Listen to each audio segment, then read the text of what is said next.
but it could Hello, be a Valerie. million О, miles. Миша, привет. Привет, Валерий, привет, Миша. Привет, привет, Миша. Привет. Congratulations, by the way. Now I can say it in person. What? Congratulations, by the way. Oh, Now I thank you. can say it in Thank you person. very much. Thank you very much. Yeah, of course. Да, поздравляю, Валер. Спасибо, спасибо. Спасибо, ребята. Я вас тоже поздравляю, Валерий Анатольевич. Спасибо, привет, Сережа. Спасибо. Валерий Анатольевич, поздравления из Гамбурга. Спасибо, спасибо большое. Hello. Привет. Congratulations. Thank you, Волка. Поздравляю, Валерий. Спасибо. Поздравляю. Анатолий Борисович из Москвы. Спасибо, Анатолий, спасибо большое. Hi, Valerie. Congratulations. Спасибо. Thank you. Привет. Привет, Hi, привет. Misha. Привет. Привет, В Гена. Нью-Йорке? So seeing Valerie and Misha, you remember your time at Daisy long time ago? Yes, how Yes, could I forget that? Do you remember your time in Daisy a long time ago? Oh, sure. Just. How long ago? That was? What? Well, Hi, How Dan. long ago? Well, quite a long time when was ago. that? Huh? Almost 30 years ago, right? 87. Oh, Remember 87. when Andre Linde got me black, my face Ah, black? yeah. Yes.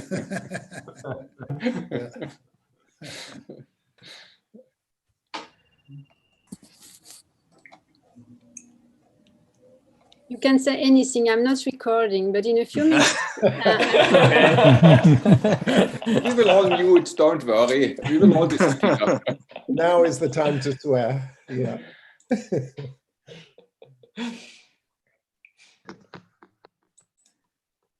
This is an impressive roster Yes.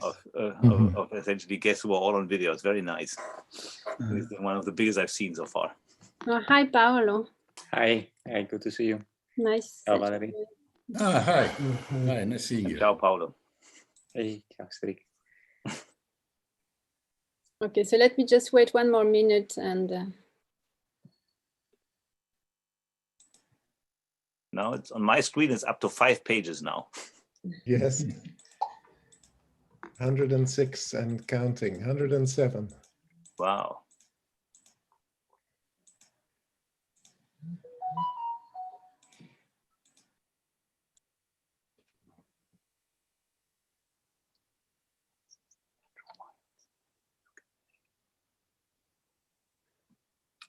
Yeah, so if nobody objects, we will record the meeting. So let me know in case. I think when we record anyway, we don't see your face. We only see the slides. And Can we also put the slides later if the speakers are agreeing with that? Like PDFs of the slides? Of course. I think that would be, yeah, of course, if the speakers. Oh, I agree. mean, yeah. Well, Valerie can decide. So it's okay. I have no secrets. You don't have a secret. I have no secret. Unfortunately. I was going to say, I wish I had secrets. Yeah, right. Yeah. Right. Wait and see the slides first. Okay, good. Oh, I see the number still rising a little bit, but Yes. No, let's wait to cover off. still going. Wait a few minutes. Share the screen. So maybe just wait a second, Valerie, before sharing the screen. By the way, let me show the poster as an introduction. Can you see it? Yes. Okay.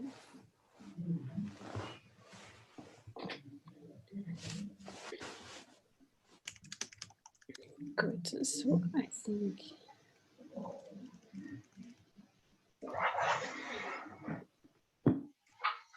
Эта конференция записывается. Good. So I think we should start. And so greetings to everyone and welcome. Thank you for joining this special event, we would really have liked to meet you for real in Hamburg for a 3-day symposium at the occasion of Valerie's award. But the circumstances forced us to postpone the meeting to next year. However, we still felt like organizing this short 2-hour virtual mini symposium. We wanted to congratulate Valerie at this occasion. And the advantage of this virtual format is that at the end of the day, this enables us to share our excitement with the rest of the world. It looks like there is a large number of external colleagues outside of Hamburg who are connecting, and this is wonderful. So before we start, I just would like to give the microphone for 2 minutes to Volker Schomerus, so that he can briefly recap what is the prize about in his quality of the chair of the jury and also as a spokesperson of the Wolfgang Pauli Center. So Okay. Let me share the slides. So hello, everybody, and let me welcome all of you to this special symposium. I wanted to maybe say a few words. I mean, 2 minutes I got from Geraldine, so I'll try to be super fast. To welcome you, first of all on behalf of the Wolfgang Pauli Center for Theoretical Physics. The Wolfgang Pauli Center is a large center for theoretical physics that is run jointly by Hamburg University and DESY.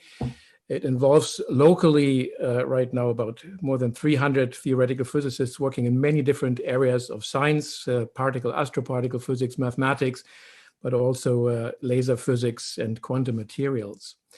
Now, one of the signature initiatives of the Wolfgang Pauli Center is the Hamburg Prize for Theoretical Physics. And the Hamburg Prize for Theoretical Physics actually predates the Wolfgang Pauli Center. It's funded by the Joachim Herz Stiftung. It's a local foundation here in Hamburg that has started in 2010. Initially, the award was restricted to theoretical physics done in the context of science with photons. But then as of 2018, when the Wolfgang Pauli Center got involved, it opened up to all different areas of theoretical physics. And so the award is award winner is selected by a multi-stage process, including a nomination, pre-jury, and then finally an international award jury that selects usually the awardee sometimes in the spring of every year.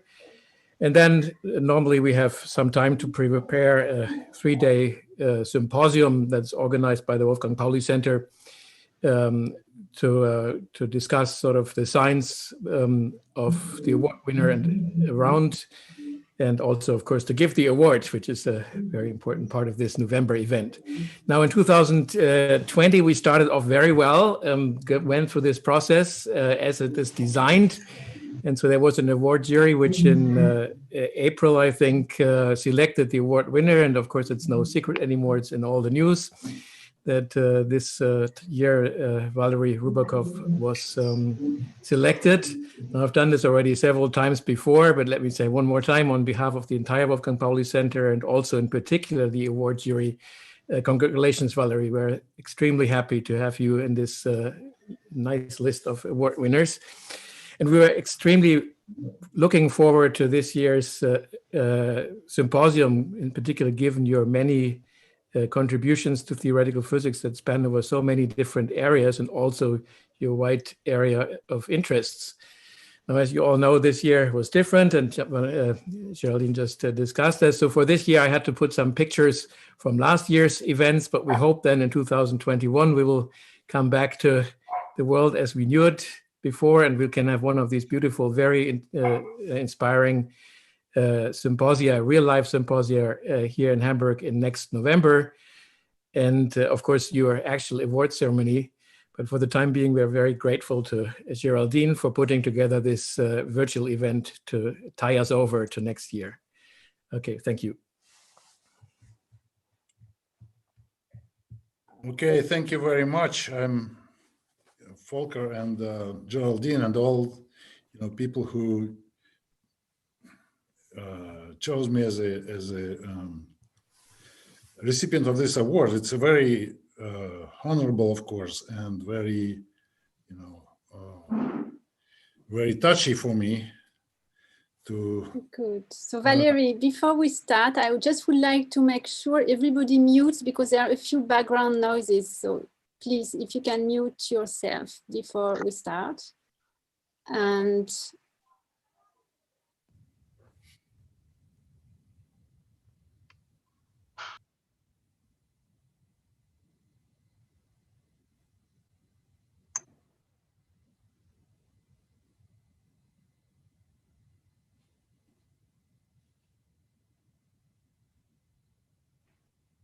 Shall I continue, Geraldine?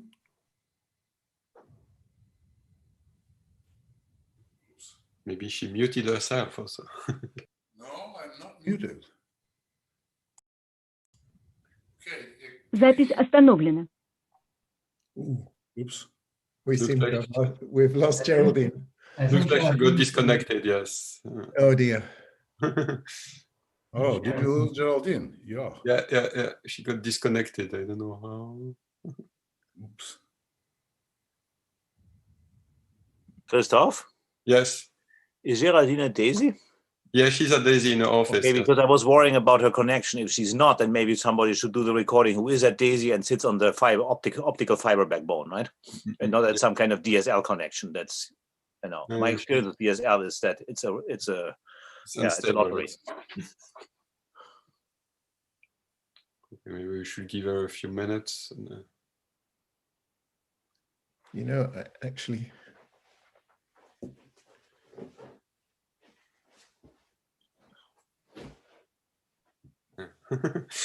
technical issues.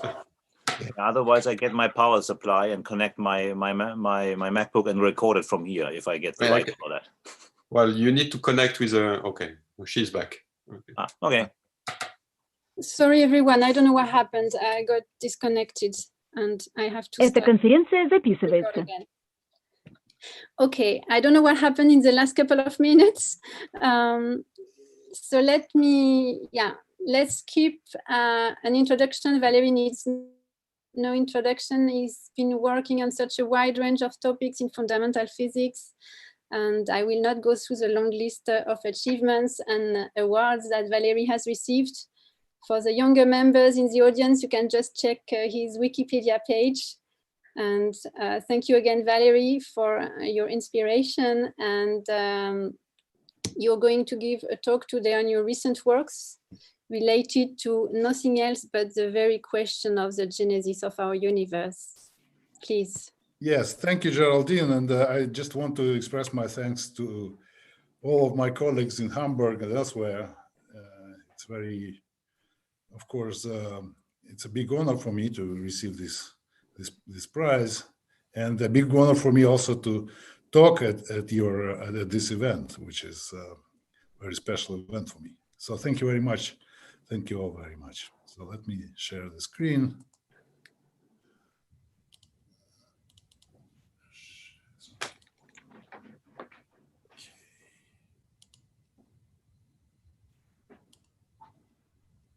Is it seen? Okay. Oops. What's wrong with that? Is it okay? Yeah. Right, okay. So here is the title, Starting the Universe. And my collaborators in this endeavor are listed below. They are all from Moscow. Oleg Melichev is now in CISA. And others are in Moscow. So let me begin by reminding that we all know that the data on cosmic microwave background tell us unambiguously that the hot cosmological epoch was not the first epoch in the evolution of the universe. And we know that because there are density perturbations which originally exceeded in size the Hubble size of the universe, and they could not be created at the hot epoch simply by the argument of causality.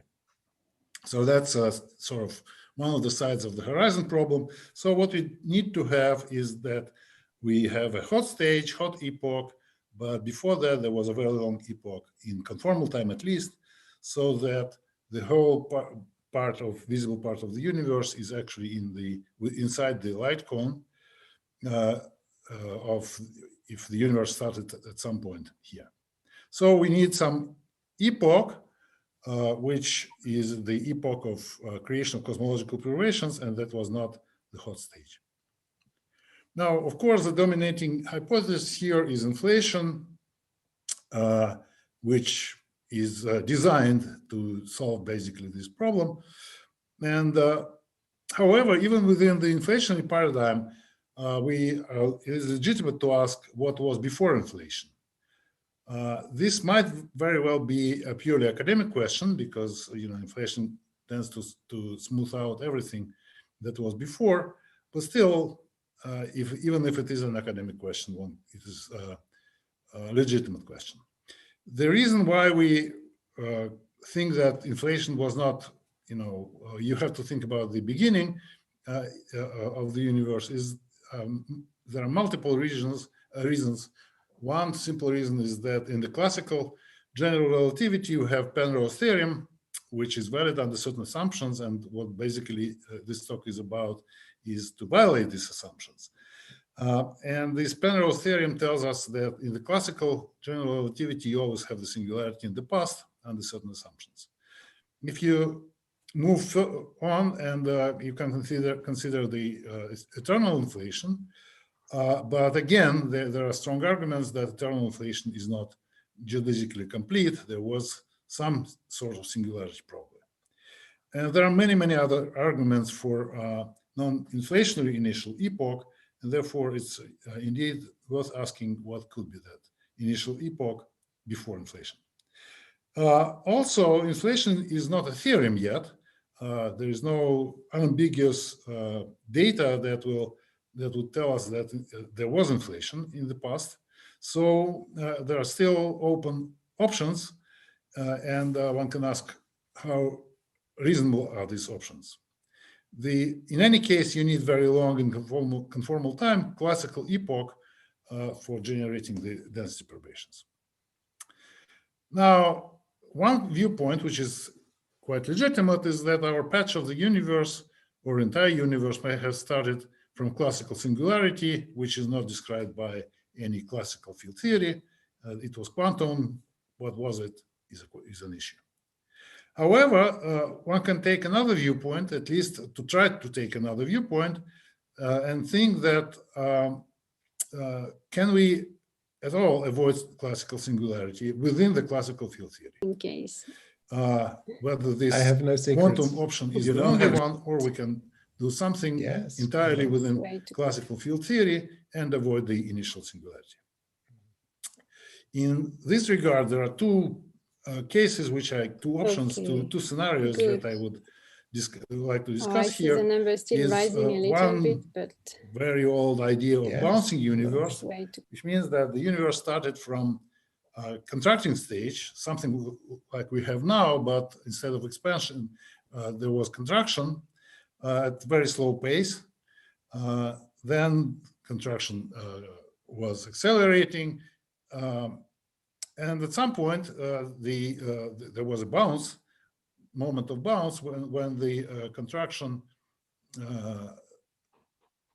ceased and the expansion began. Another option, I'm glad that Paolo is here, is he was brave enough with his colleagues to call this Genesis. And this scenario is that the universe started from Minkowski, empty space, with essentially zero energy density. Then, by some miracle, energy density builds up. Because of the Friedman equation, the universe starts to expand. The Hubble parameter grows. The expansion accelerates, and that's the beginning.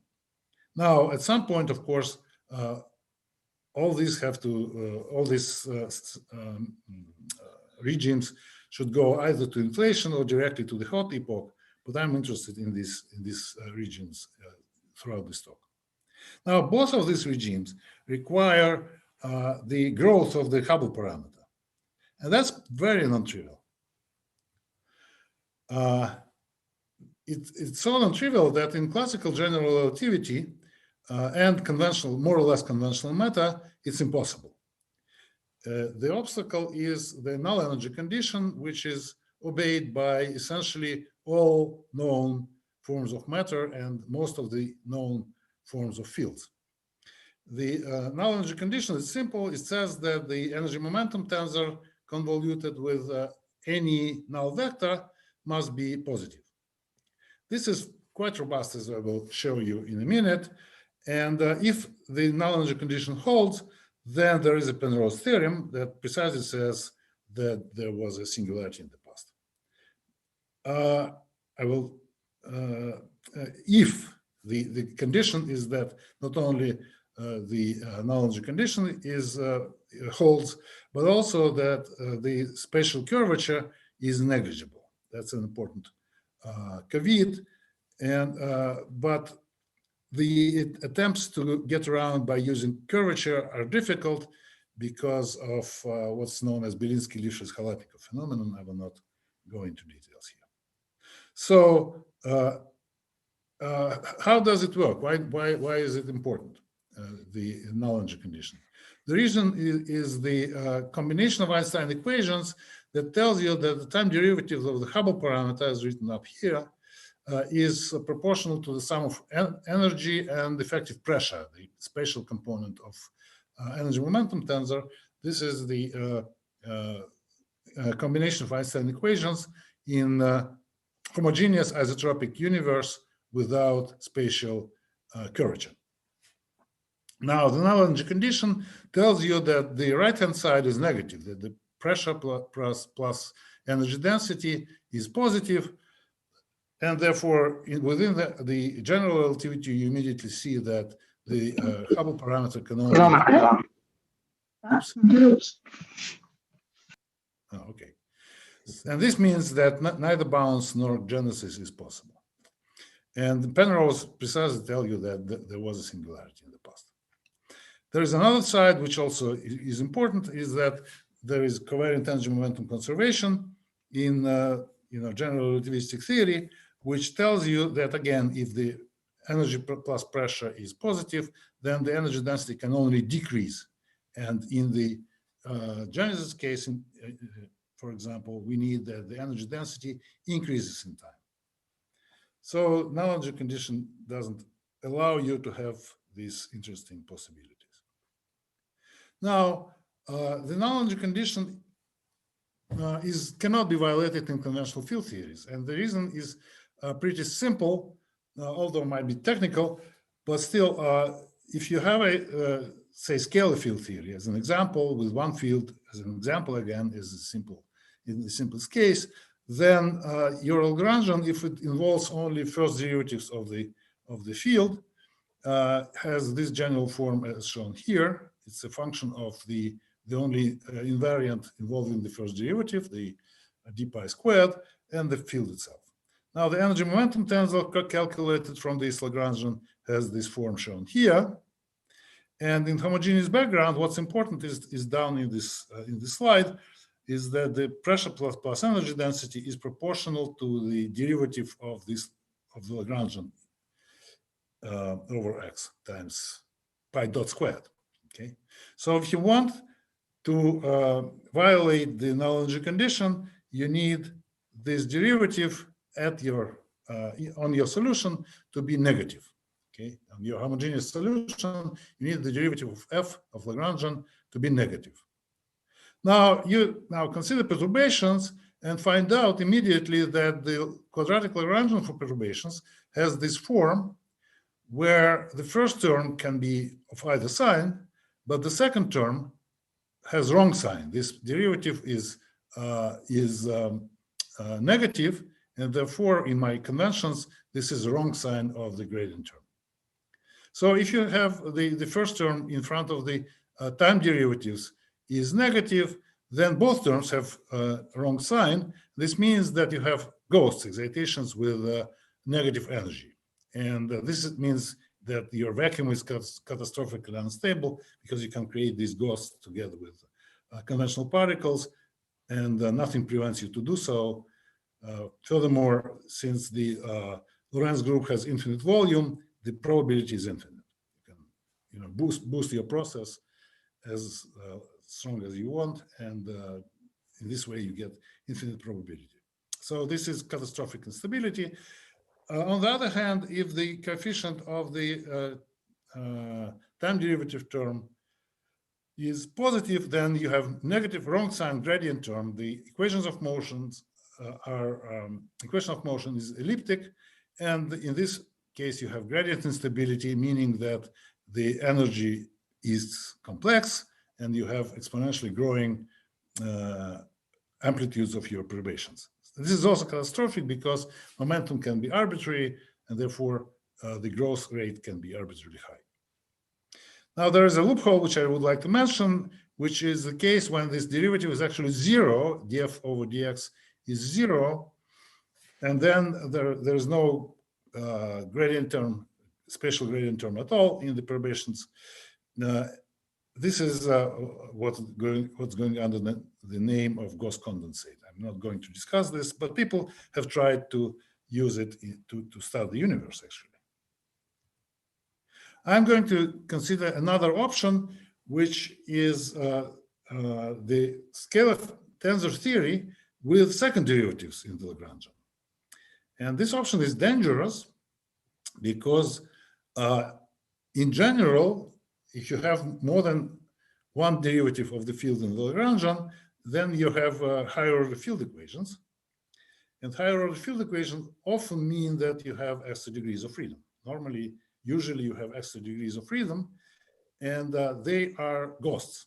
They are now called Ostrogradsky ghosts because similar situation in classical dynamics was found by Ostrogradsky back in 19th century. So the job to use this option of scalar tensor theories with second derivatives in the Lagrangian is actually indeed hard.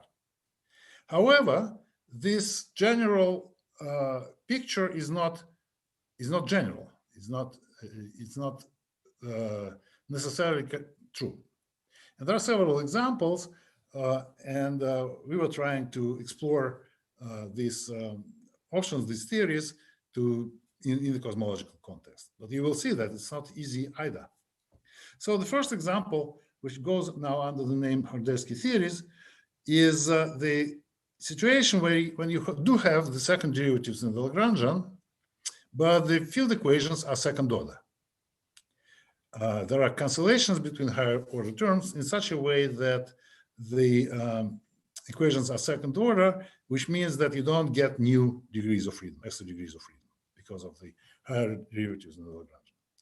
The simplest case here is like here, like shown here. This is the Lagrangian, which involves with a scalar field pi, which involves conventional terms, term f, and also another term which contains the second derivatives box, the D'Alembert of the field. Okay, you can show explicitly that the equation of motion coming from this Lagrangian are actually second order, despite the fact that there is second order term in the derivatives in the Lagrangian. Okay, so in this way opens up this possibility opens up the possibility of stable violation of the null energy condition. Let me show you a very simple example how it happens. Suppose let me use the Lagrangian, which has scale invariance in it of this sort up here, and this means that these functions f and k are actually combinations of the derivatives of the field and the exponential of the field. Okay, so it is easy because the easy case because you have a homogeneous solution in Minkowski space dictated by this invariance with a certain just one constant here, which is found from the field equation. The field equation is written here, and it's an algebraic equation now. Now the point is, of course, to study perturbations about the classical solution, and one ends up with the quadratic Lagrangian for perturbations, and because of the structure of the theory, you don't have higher derivative terms in the Lagrangian for perturbations. The Lagrangian for perturbations has a more or less standard form. Now, if you want to avoid ghosts or ghosts, then this coefficient f here must be positive. Again, you can arrange for that. And now you wonder whether this second coefficient g, red, can be made positive and still the pressure plus energy density is negative. And you do find that there is a possibility, because now the pressure plus energy density is not directly related to this coefficient g. Okay, there is a mismatch in these terms shown in magenta. So you can have a violation of the null energy condition, the first line here, and still absence of gradient stability, the second line here. And that's fairly easy to arrange. If you couple this system to gravity, then at early times you have pressure that goes to zero, so gravity is not important. But once you include also the Einstein equations, then you see that you have precisely the early stages of genesis. The energy density builds up, the Hubble parameter increases, and that's how you get the initial stage of genesis. Now, let me go directly to general Hromdersky theory. General Hromdersky theory contains not only these two terms up here in black, but also two other terms, okay, with two other arbitrary functions, which multiply both the scalar, the curvature scalar, and the Einstein tensor. So there is a intricate relationship between the terms involving the higher derivative terms of the scalar field and the geometric terms here. Okay, so again, that's the only terms, by the way, that are allowed by requiring that the field equations are second order. All field equations are second order. Now we are dealing with modified gravity now, because we have non-trivial interaction between the scalar field and curvature and geometric quantities.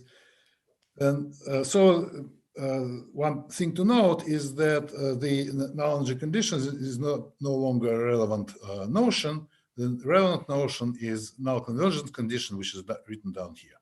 Okay, but it's not that important for me. The important point is that as you can violate the null energy condition in the first case, which I discussed, and you can also violate the null convergence condition in the general Hromdersky theory. I should mention that I'm staying always in Jordan frame, because where the metric is the metric where conventional fields, usual fields, live. Okay, to avoid confusions.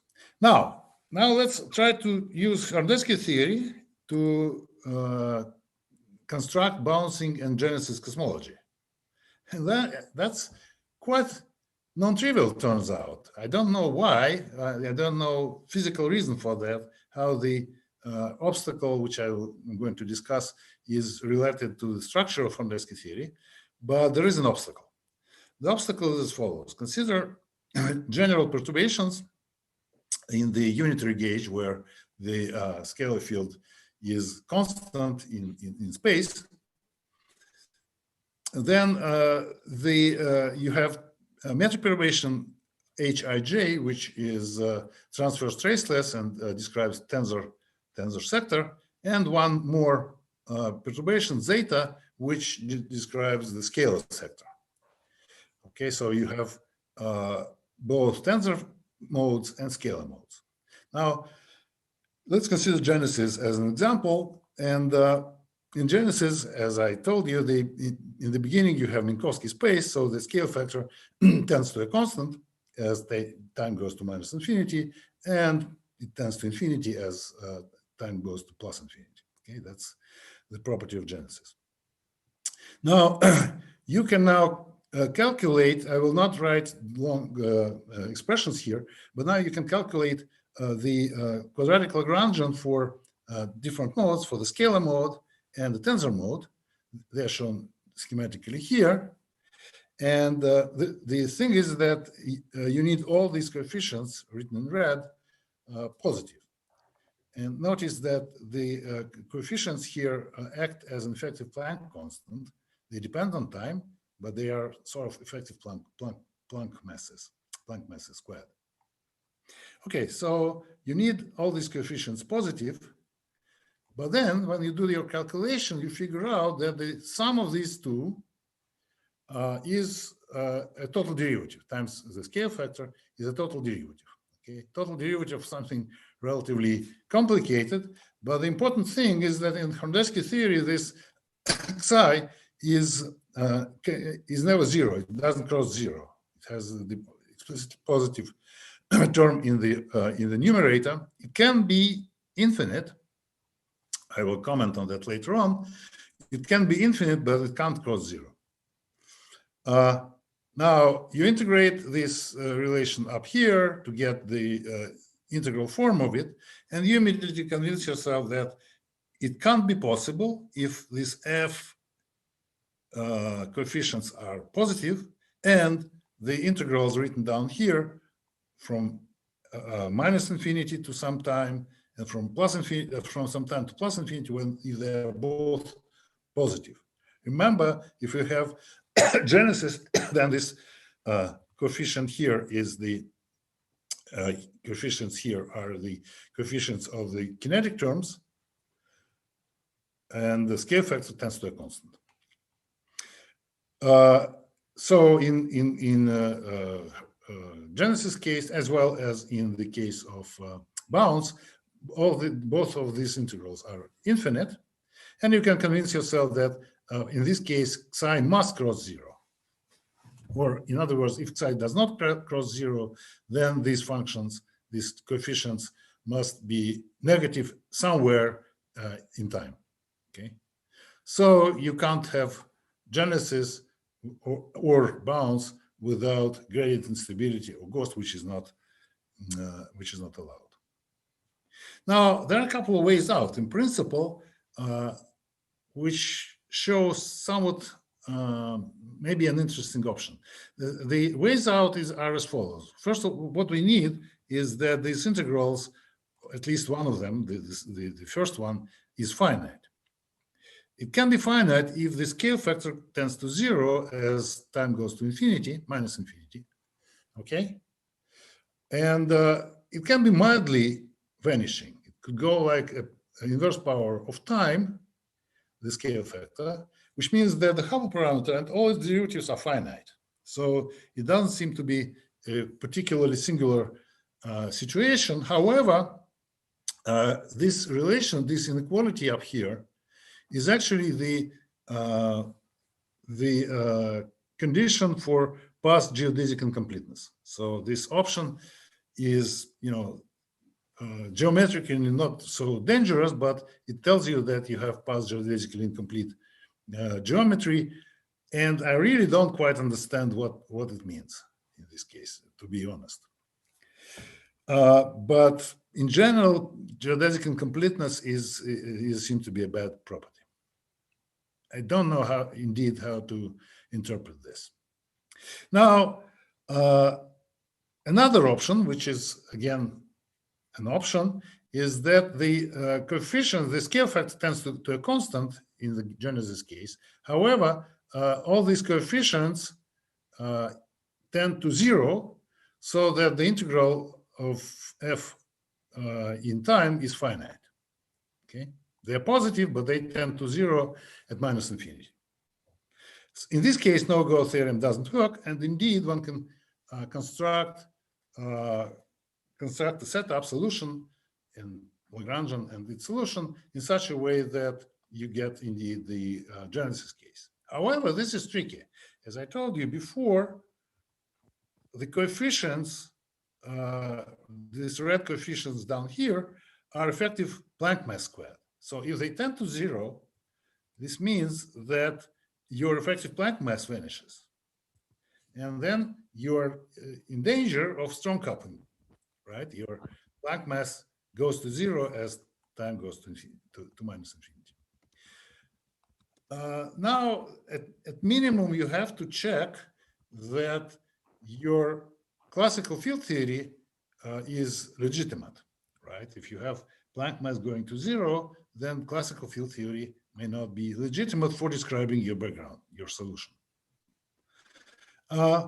What should one do is to study the nonlinear terms in the Lagrangian for perturbations, better all nonlinear terms, all infinity of nonlinear terms, and ask what are the strong coupling scales coming from interactions of these perturbations, right?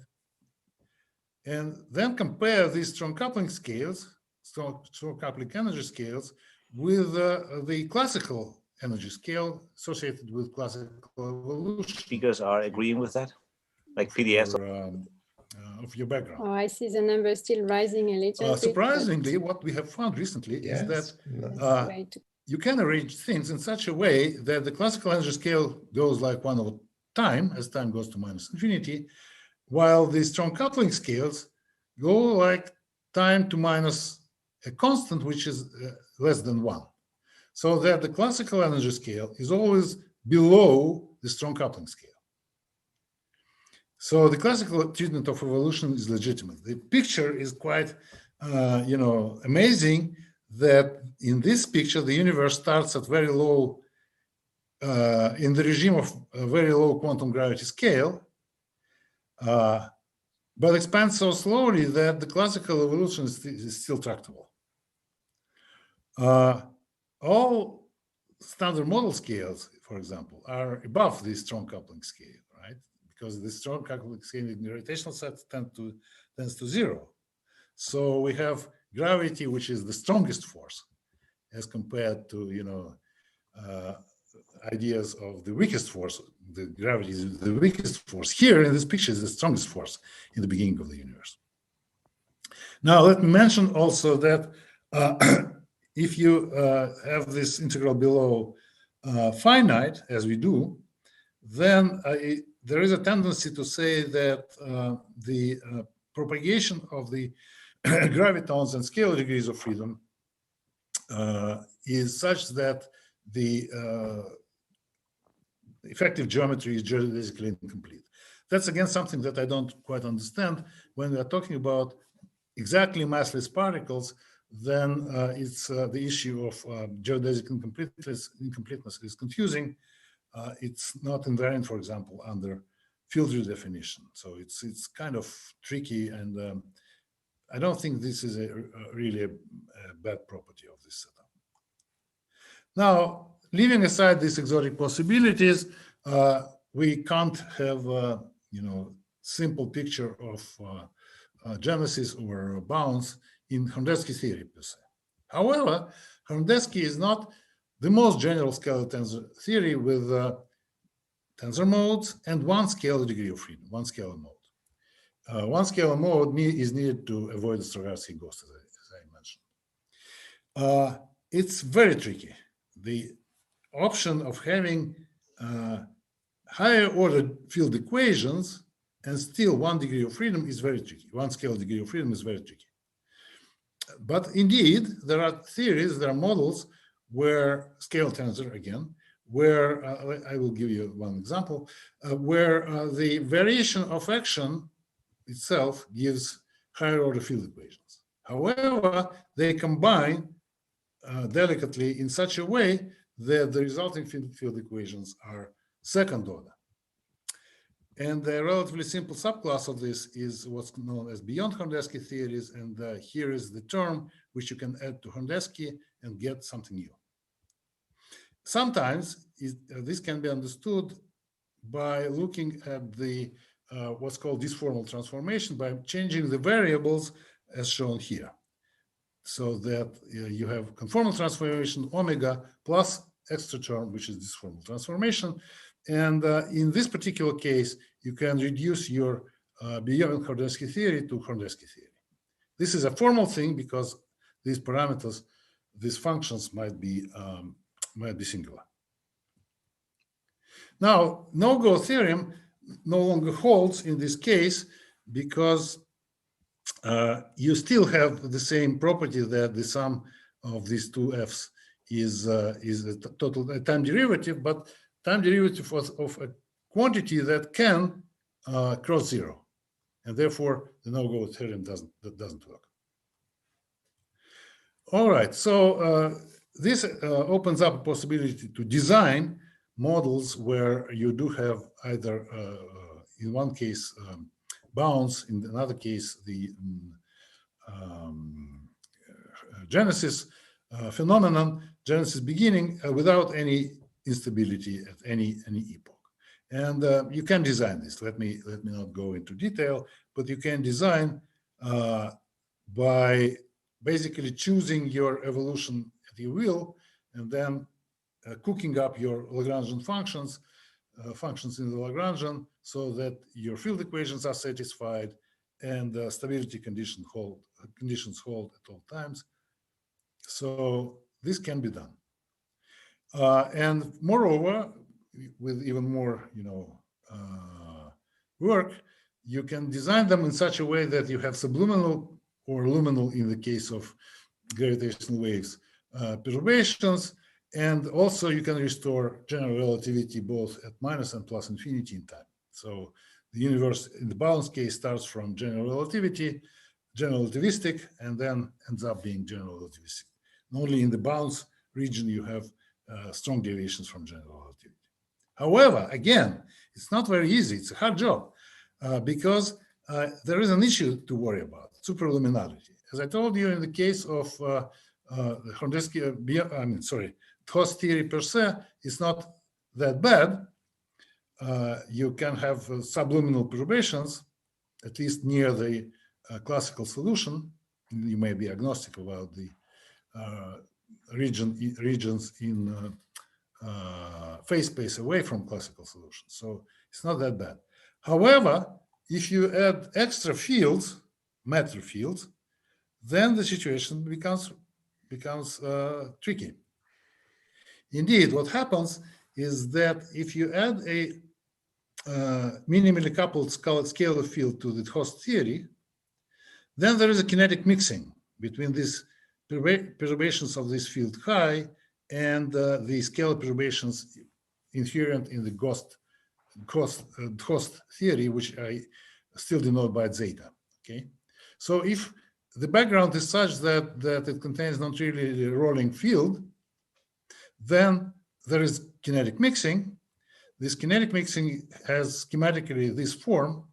There is the two fields here are zeta and delta chi, and there is kinetic mixing between them, which means that you have non-diagonal terms in the matrices G and F. Okay, here, which in the absence of the new field will be just G red and F red. Here, the functions small g and small f are again combinations of the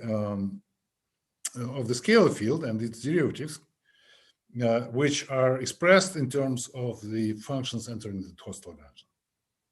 So, unless you have equality between these two functions, you immediately find that one of the modes becomes superluminal. And that's no good.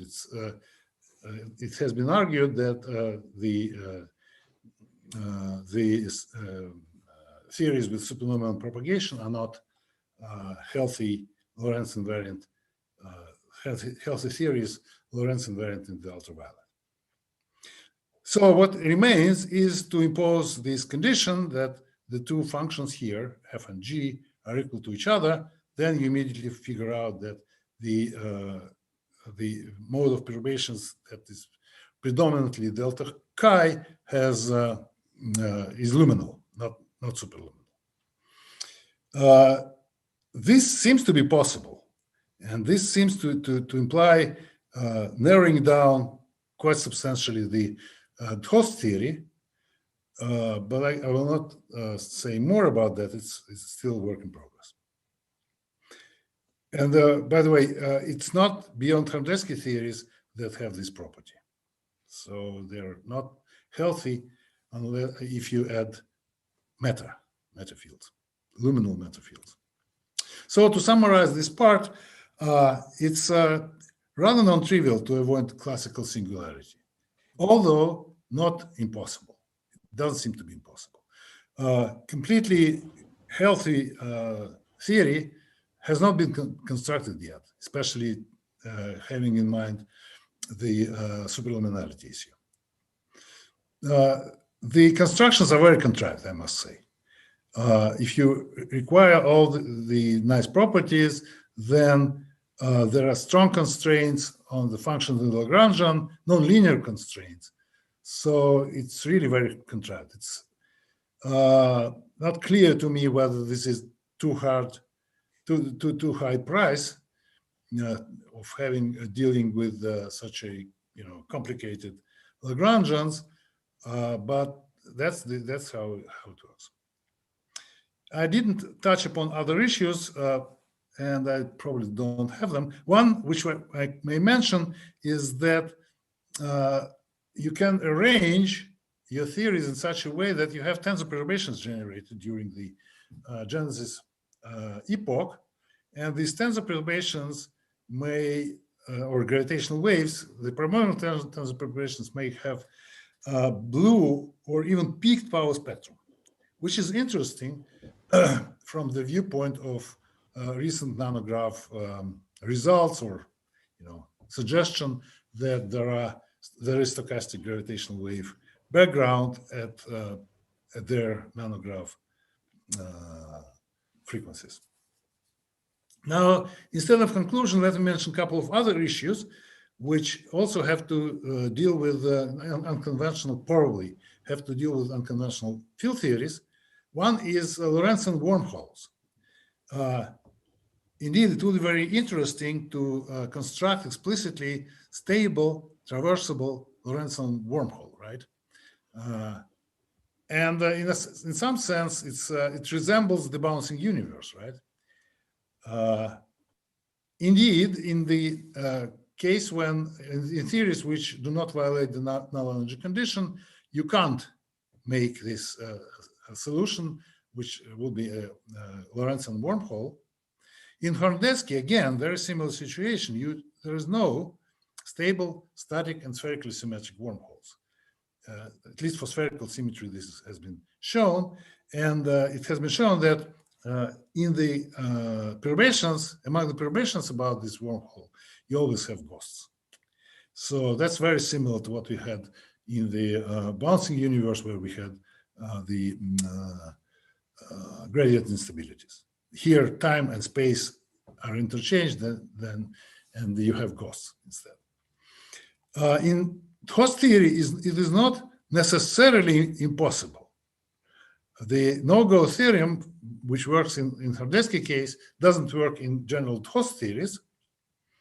However, I must say that it's extremely difficult to check stability in any given theory, to check stability against all kinds of perturbations. The radial perturbations are relatively easy, quote unquote, but the perturbations that involve rotational degrees of freedom is very, very difficult. So it's for the moment we are stuck with checking the stability, and it's very hard.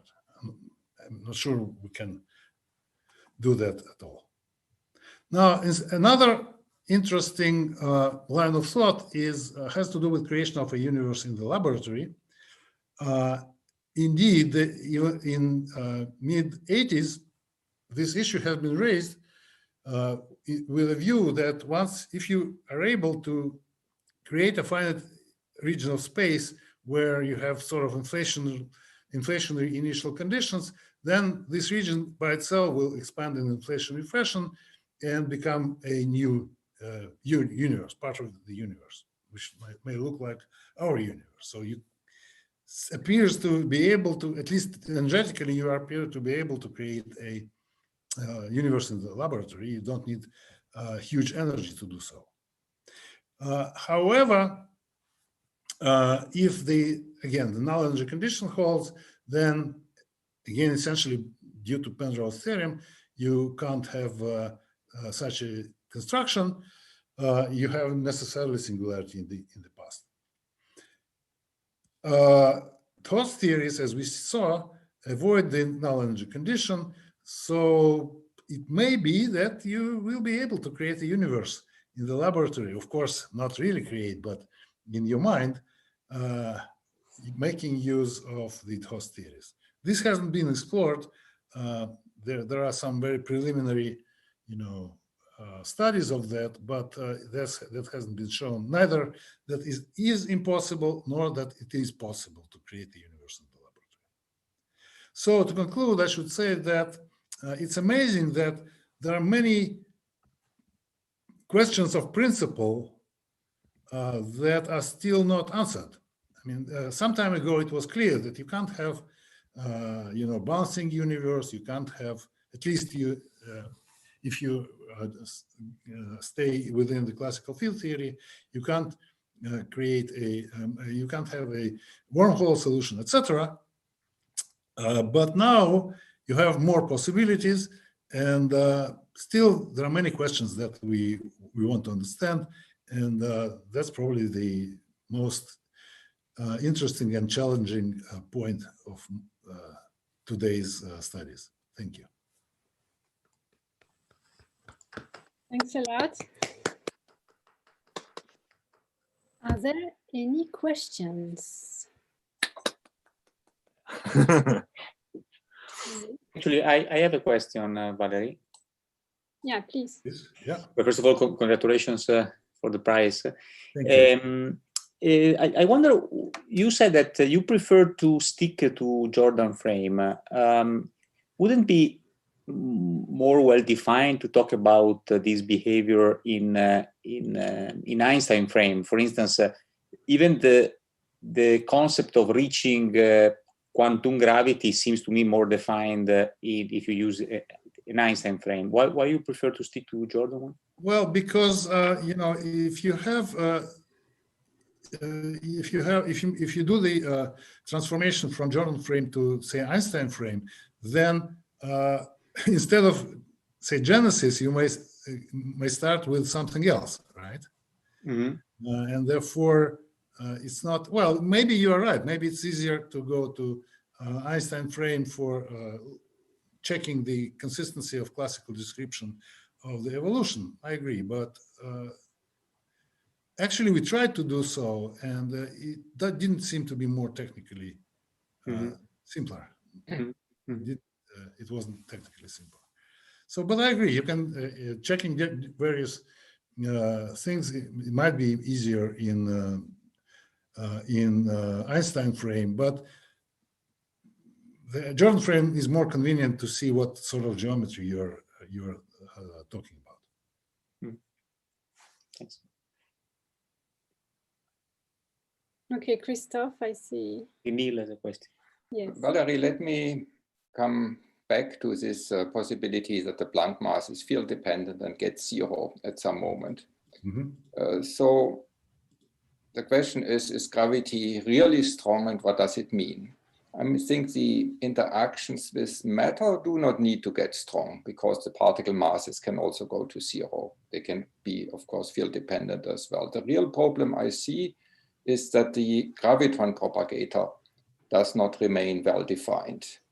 And that is, of course, closely related to the fact that neighboring inhomogeneous solutions, you cannot extrapolate them backwards. But the gravitron propagator is, of course, that is just an approximation when you have only the Einstein scalar, where you have only the lowest order in a momentum expansion. And that, of course, goes to zero. And that, if you stop there, gives a diverging propagator. But higher order terms, it's not easy. It's not just polynomials, but higher order terms could well make a well-defined gravitron propagator, despite the fact that the Einstein term goes to zero. And then you have a relatively simple solution, because then you can just have a negative kinetic term for your scalar. Everything is stable.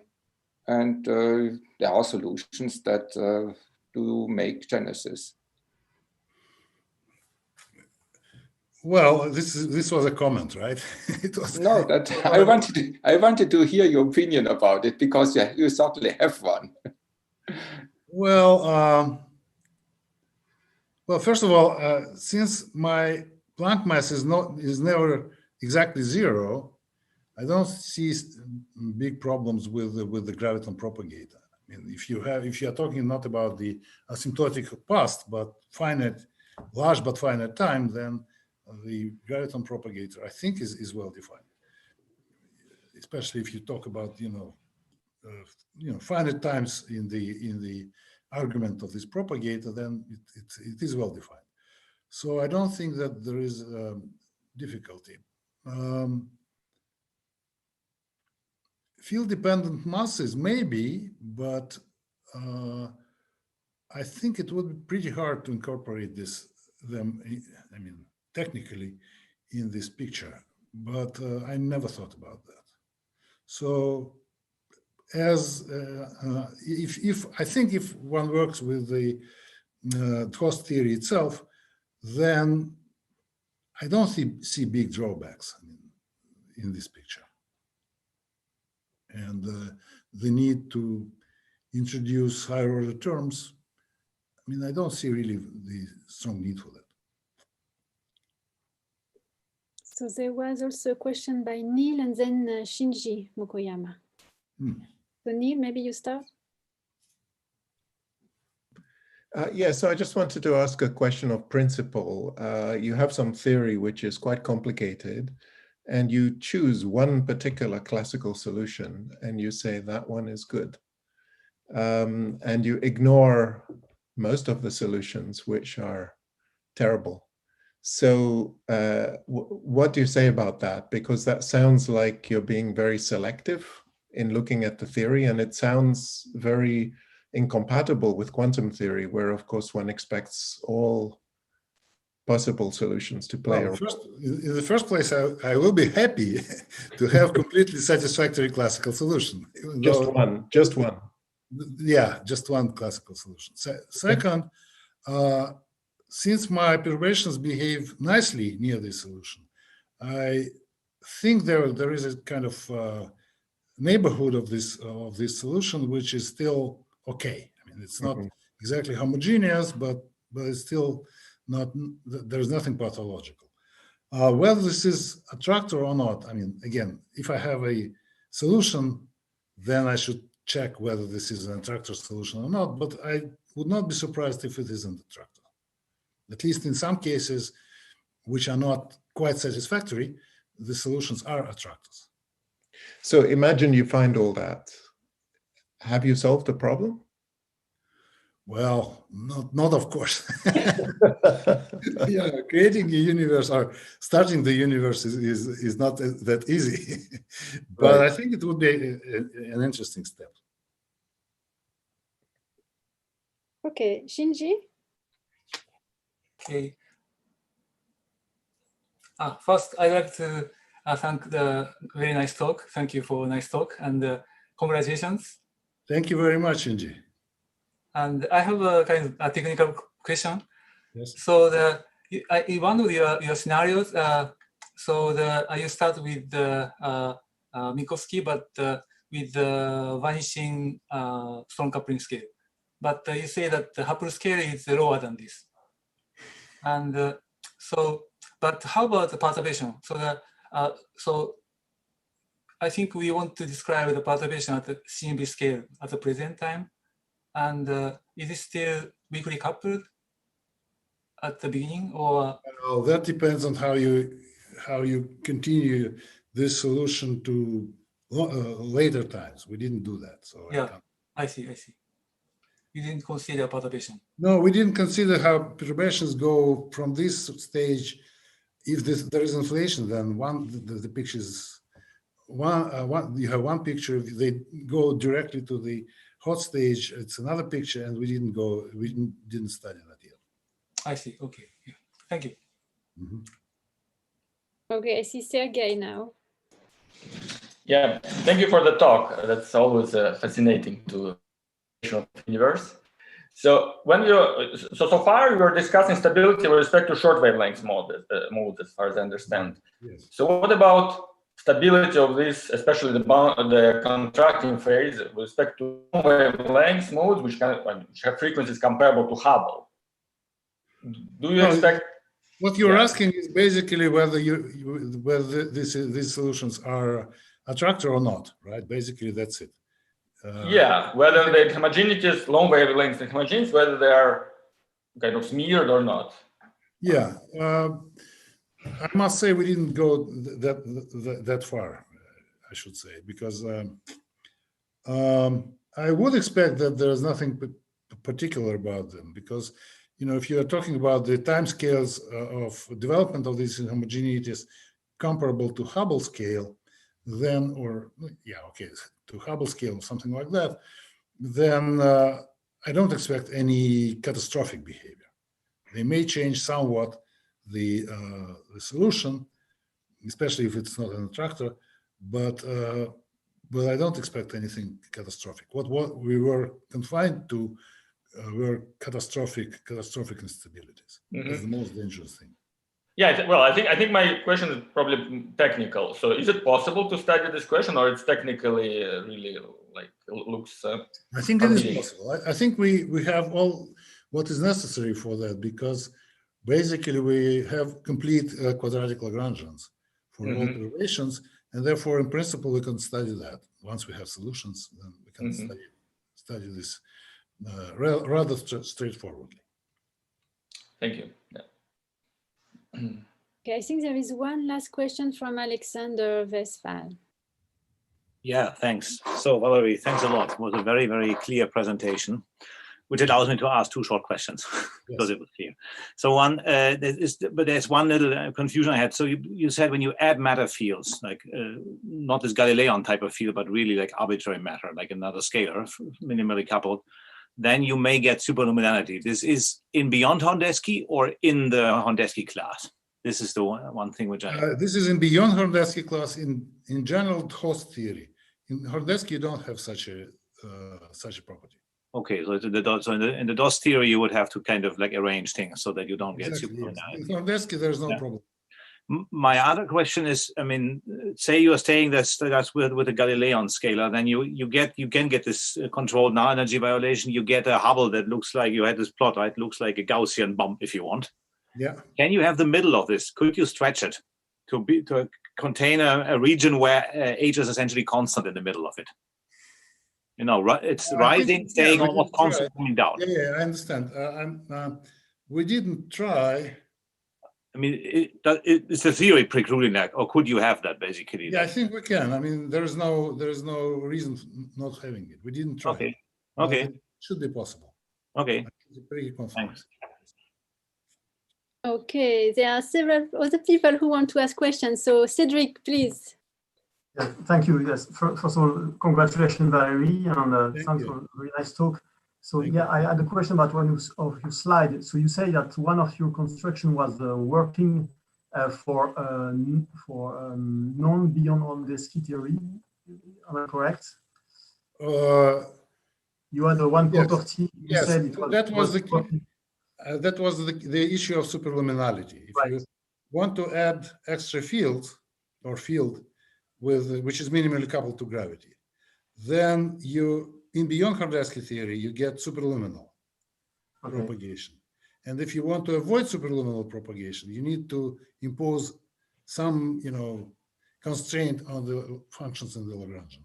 So which goes to those theory which are not. This is in DOS theory. Within DOS theory, which are not beyond Horndeski, right? You have to make the DOS theory more constrained than originally it is.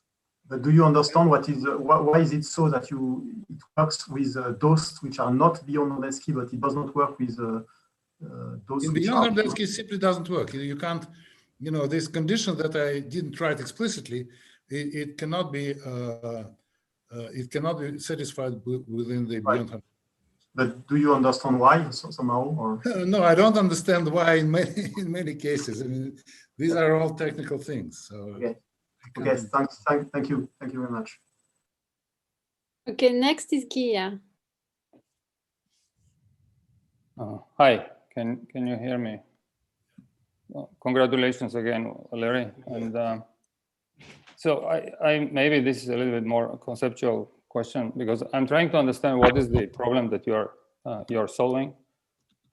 Because I mean, the singularity in classical theory usually means that classical theory breaks down, and we need to have a quantum understanding.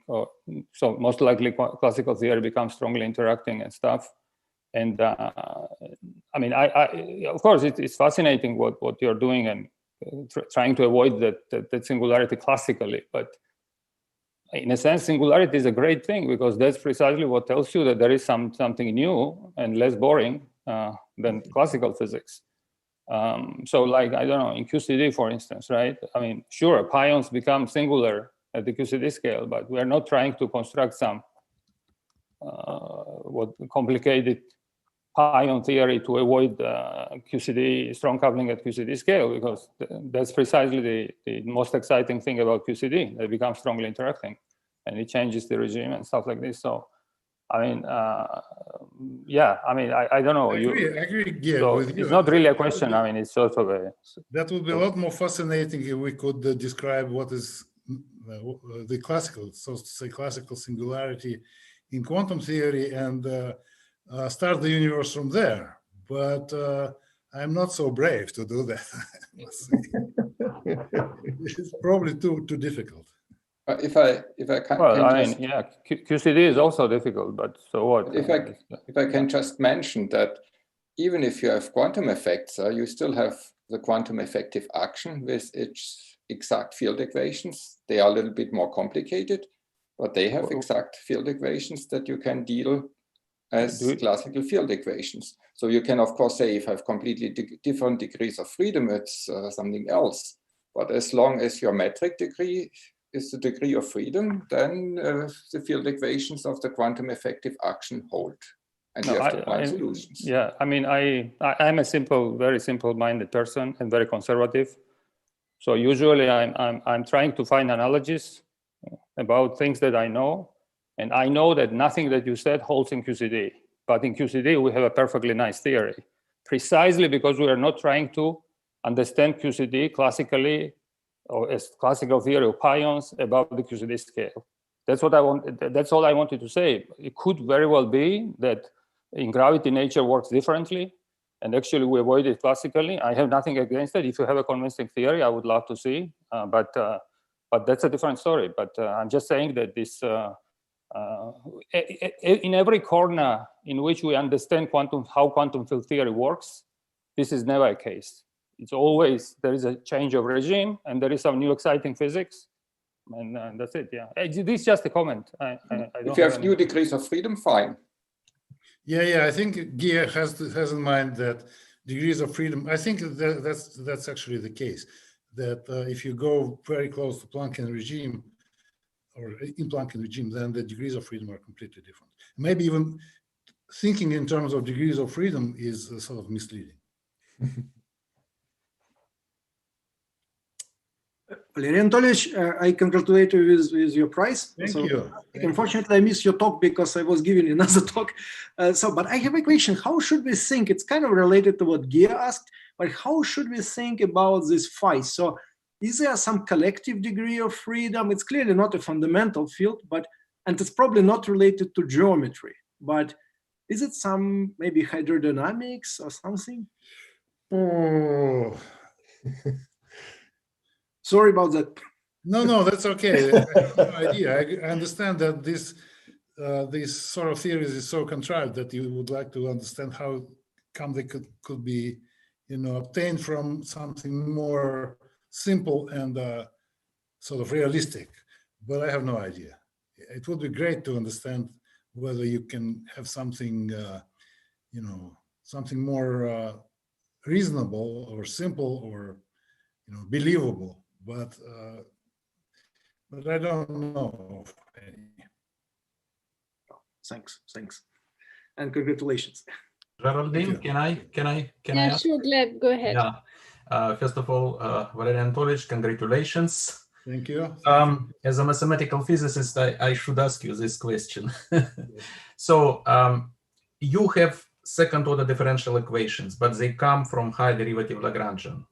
This means that if you try to find normal Lagrangian in terms of coordinates and velocities, just a normal one, usual, from which these equations should be reproduced, such Lagrangian does not exist. Oh. That means that you deal with non-Lagrangian theory. No, it is a Lagrangian theory. I mean, non-Lagrangian from the point of view of normal Lagrangians. Well, if you think of Lagrangian theory as a theory with a Lagrangian that depends on coordinates and velocities, then this is not the case. Such a thing does not exist. No. But then what prevents you from just considering in this respect generic second order non-Lagrangian differential equations, non-Lagrangian again, in a sense of just, does this Lagrangian which you have, does it helps you in some way to specify, for instance, the structure of perturbations? Where do you need the Lagrangian itself?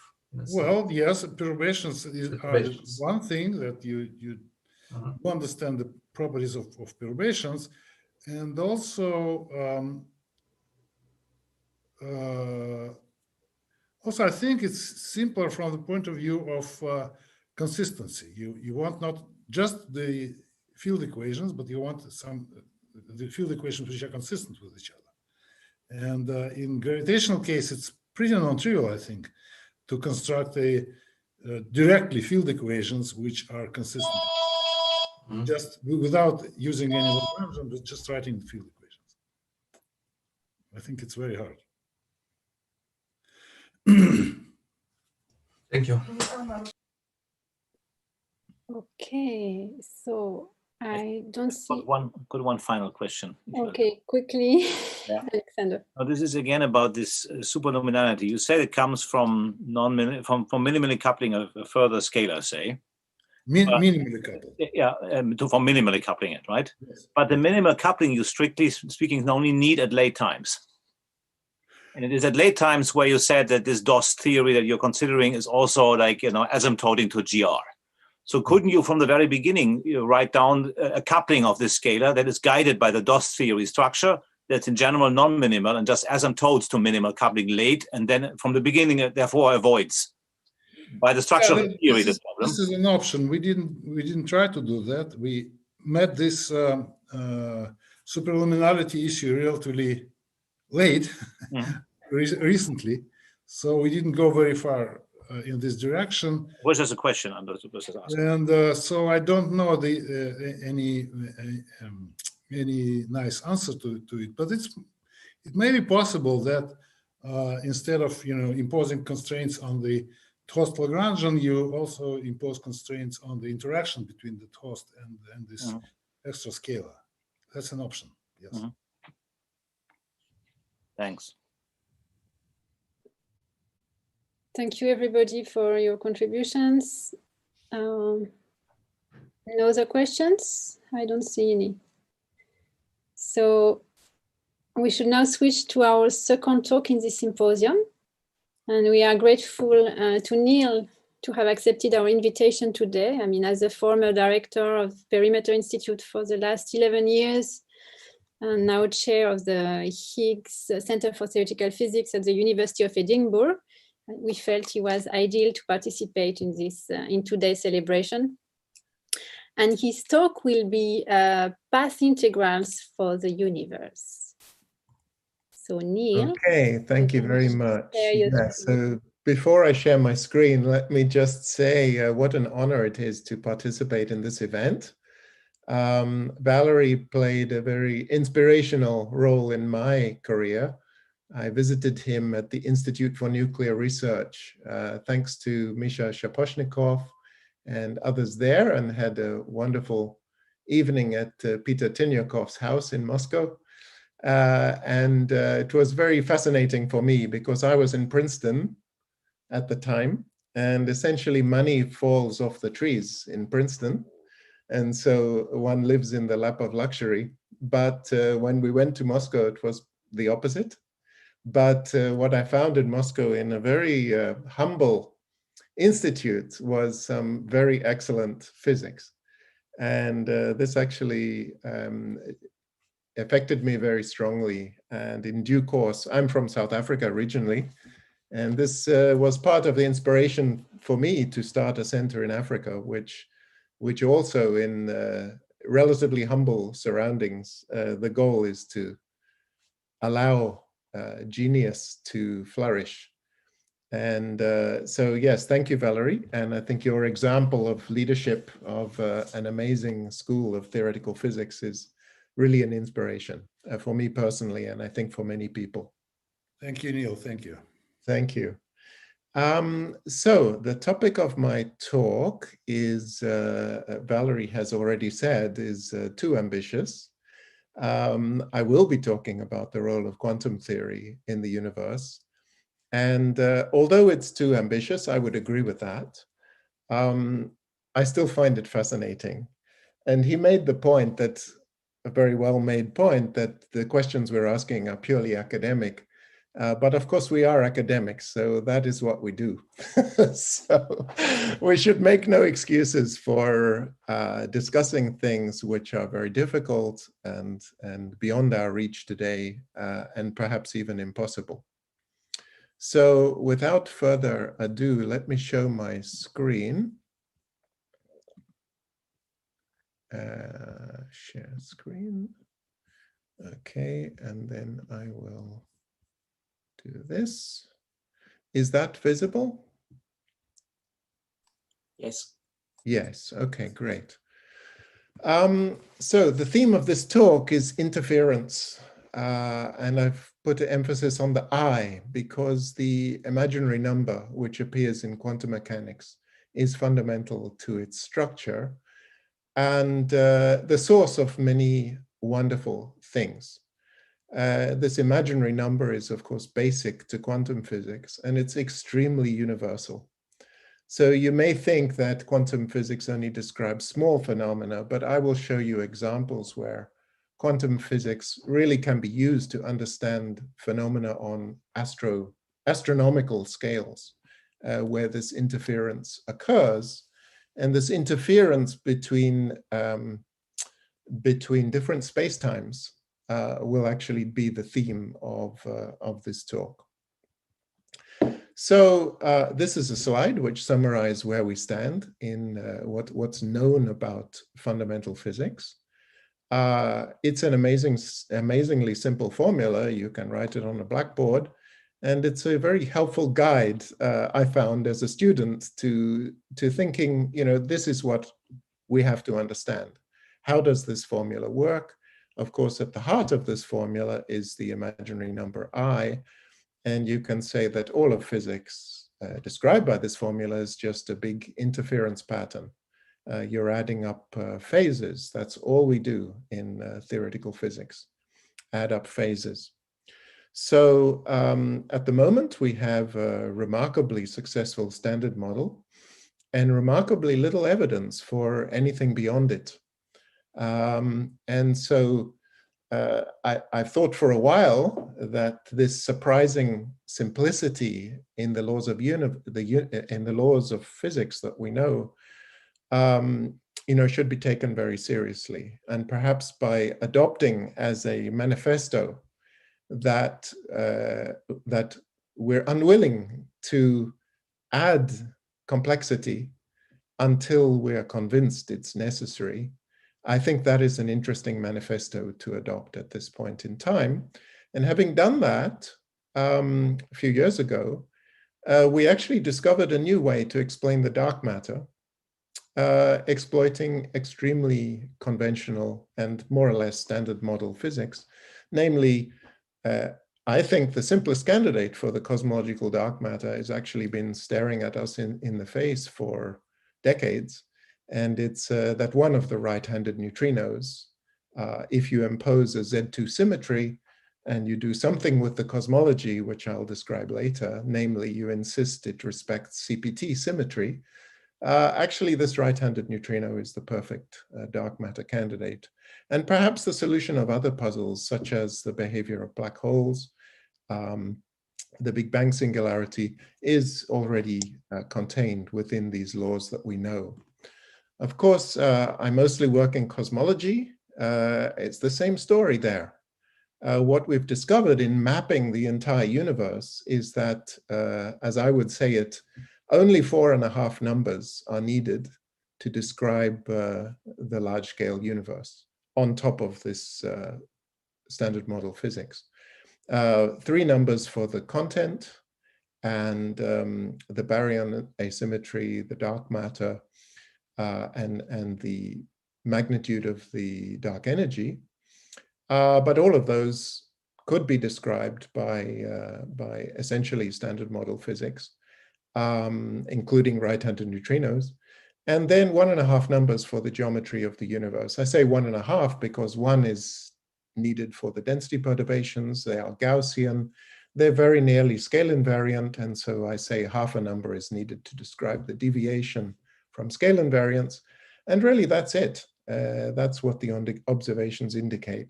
So we have this amazing simplicity, both on the LHC scale and on the Planck satellite scale. And I think we should use that as motivation to re-examine the foundations of the field and understand them more deeply. Now, this formula, as beautiful as it is, it's very unclear if it makes any sense. And in fact, when we're taught as students, the first thing you're told is that Lorentzian path integrals, such as this one, of course, don't exist, okay? So now we're told that rather glibly, and then the lecturer moves on and tells you you must Wick rotate the path integral and work in Euclidean time if it is to be meaningful. And that's a really unsatisfactory state of affairs. This is just a quote from one textbook on quantum field theory. The Lorentzian path integral is ill-defined. So it means the foundation of our field, we're not sure if it makes any sense. Now, the motivation, of course, my motivation is to understand the quantum mechanics of space-time. And this goes back to some very early ideas of John Wheeler, who, of course, influenced many, many subsequent physicists, what he called quantum geometrodynamics. And it also was essentially Feynman's view of quantum field theory, is that particle world lines were the fundamental entities. So the idea is very beautiful. You take some initial 3 geometry, you take a final 3 geometry, and you sum over all possible 4 geometries which interpolate between the two, and you weight them with this path integral with the appropriate action. So the question is, can we make progress with a single universe picture? You see, this picture is all about a geometrical object and computing an amplitude. In fact, it's a very similar picture behind string theory. Most of the work in string theory has been in that picture. We could say, no, we need to go to the quantum field theory of universes with creation and annihilation operators and Hilbert's and Fock space for universes. But maybe we don't need to. That's a really scary thing. And maybe we don't need to. So in the work I'll describe, I really want to return to this picture, one universe picture, and a one particle picture in quantum field theory to see how far we can get. So of course, this was Feynman, Schwinger, and Tomonaga's point of view, is to think about quantized relativistic particles and their interactions. And this is a tremendously beautiful field. It combines geometry with quantum mechanics. And I think it does merit a revisiting to appreciate how it works. As I'll try to describe, some of the ingredients in field theory, which you have to add apparently by hand, are actually present in the geometrical quantum picture without the need to add them by hand. Also, you know, just in our past discussion, we were talking about the singularity and propagators and quantum fields and classical fields, near the singularity. If our fundamental view of nature is really this quantized geometry, maybe we should be thinking about the particles and how they propagate through singularities rather than fields. And maybe when we do that, we'll understand, that's a picture with a different set of degrees of freedom, and maybe a different perspective can emerge. So let's think about something very elementary, a particle propagating in space-time. It's supposed to go from some initial position so we parameterize this world line. Of course, the parameter is not fundamental. We should be able to reparameterize it in any one-to-one manner. We start at some point in space-time where the parameter is 0, and we end at another point, which we can choose to be the point where choose the parameter to be 1 at. And then we want to describe the geometry of this world line. So we introduce what I call tau of lambda. You can think about it as the Einbein, a square root of the metric along the world line. And so the diffeomorphism invariant quantity is tau of lambda d lambda. And necessarily from the geometrical point of view, you must have tau positive. Actually, you could choose it negative, but it cannot pass through 0, otherwise the geometry is singular. So when describing the quantum mechanics of this world line, one has to respect, or one tries to respect, this geometrical point of view. Now, something to emphasize is there are really two worldviews here. One is the external one, where the particle moves in space-time. And that's from our perspective, what particles do. But there's another worldview, which is the internal one, that the particle may carry a clock, for example, if it's a decaying particle. And one should be able to describe the evolution of the particle from this internal perspective just as well. And so in particle physics, we always look at particles from the outside. We are external observers. But when we look at cosmology, it's the opposite. We live inside the universe. And so our perspective is much closer to that of the particle on its own world line and describing its dynamics. So we should be aware of these two worldviews. And all we need to do quantum cosmology is the internal perspective. So, of course, what Feynman and Schwinger and the others did was to consider the amplitude for a particle initially at some space-time point. I've called it x0. That's the one end of the world line, to be found at the other end, x1. And it's an oriented world line going from 0 to 1. Of course, it can go forward in space-time. It can go forward in time, or it can go backward in time, or it can go space-like. It can go anywhere it wants. And the internal time is not observed if we're taking the external point of view. So we have to integrate over all allowed values, which are all positive values. So then the propagator for this particle is described by Feynman's path integral over all possible trajectories from x0 to x1. And then we have to integrate over tau. And the reason we only integrate over positive values is that's what's geometrically meaningful. And the action is just the conventional one, in this case for a massive point particle. Now, the answer for this formula is unique. As I'll explain later, this integral, when considered carefully, it is an oscillatory integral, it has a phase, but the answer is unique. And that answer is equivalent to the I epsilon prescription in quantum field theory. And for me, that's an interesting fact, that when you take this geometrical point of view, so it has a rigidity which actually gives you many of the results directly, without further assumption. Now, if we Fourier transform with respect to space, and essentially the reason this is a nice thing to do, that's rather trivial. The non-trivial part of the problem is the time. And so Fourier transforming with space, it's nice. One reason is that the Feynman path integral involves taking time slices and introducing momentum and space on alternating slices. And so if I fix the endpoints in space, I'm going to end up with one extra slice in momentum. And that introduces dimensions to the propagator. So the propagator is dimensional, as I've defined it.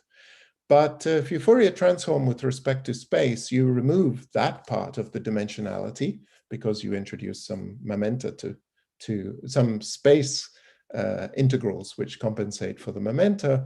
And then you really only have time as the source of dimensionality.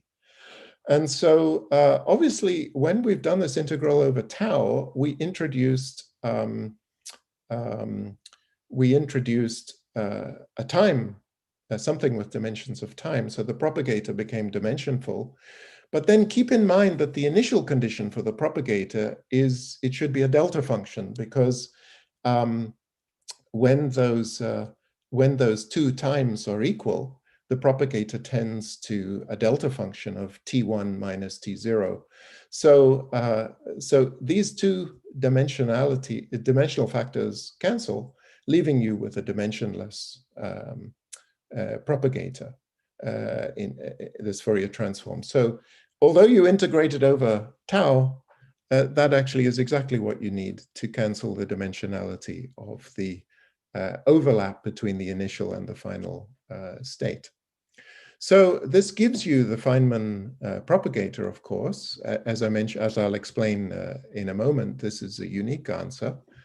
And of course, it agrees with the one you get in quantum field theory. It tells you particles propagate forward in time and antiparticles backwards. By the way, this single particle picture is very complementary to the field theory picture, but there are H-bars everywhere. In the classical field theory, you describe things typically in coordinate space, or you might Fourier transform to K space, but there's no H-bar anywhere. But when I translate from K space to the particle picture, there's an H-bar. The same thing with omega, frequencies, and energy. The same thing with the mass. In the field theory, there should be a parameter, which is mu, which is an inverse length. There's no notion of mass, but there's an H-bar, which determines the particle mass. And likewise, the charge of the quantum particle is H-bar times the gauge coupling constant in the classical theory.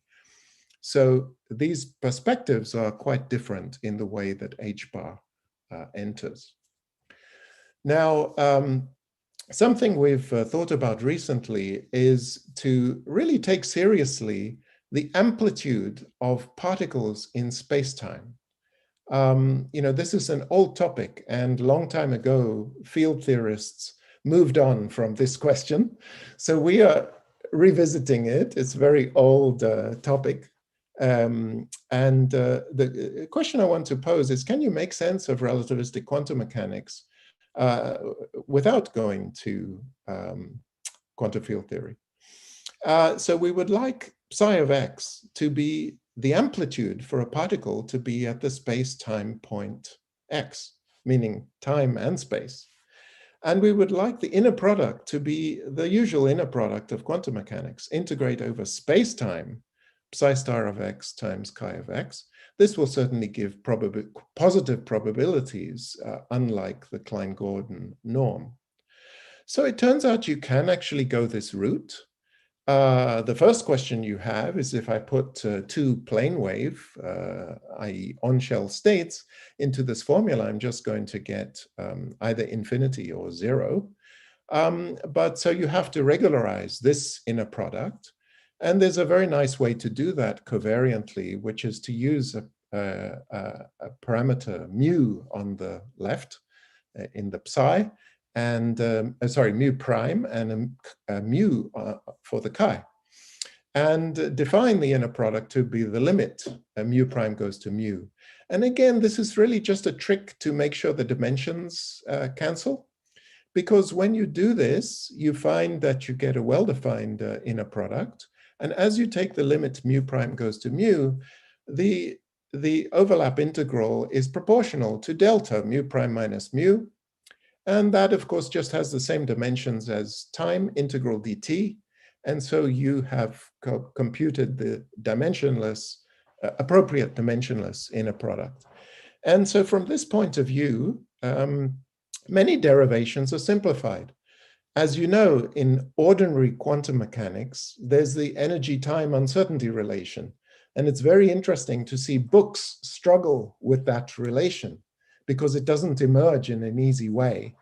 But from this perspective, it's obvious because P mu with X mu is X nu is, obeys the normal uncertainty relation. So from step one, it's built in. The semi-classical limit is easier from this perspective. And obtaining the non-relativistic limit of quantum mechanics from relativistic quantum mechanics is much more transparent in this point of view.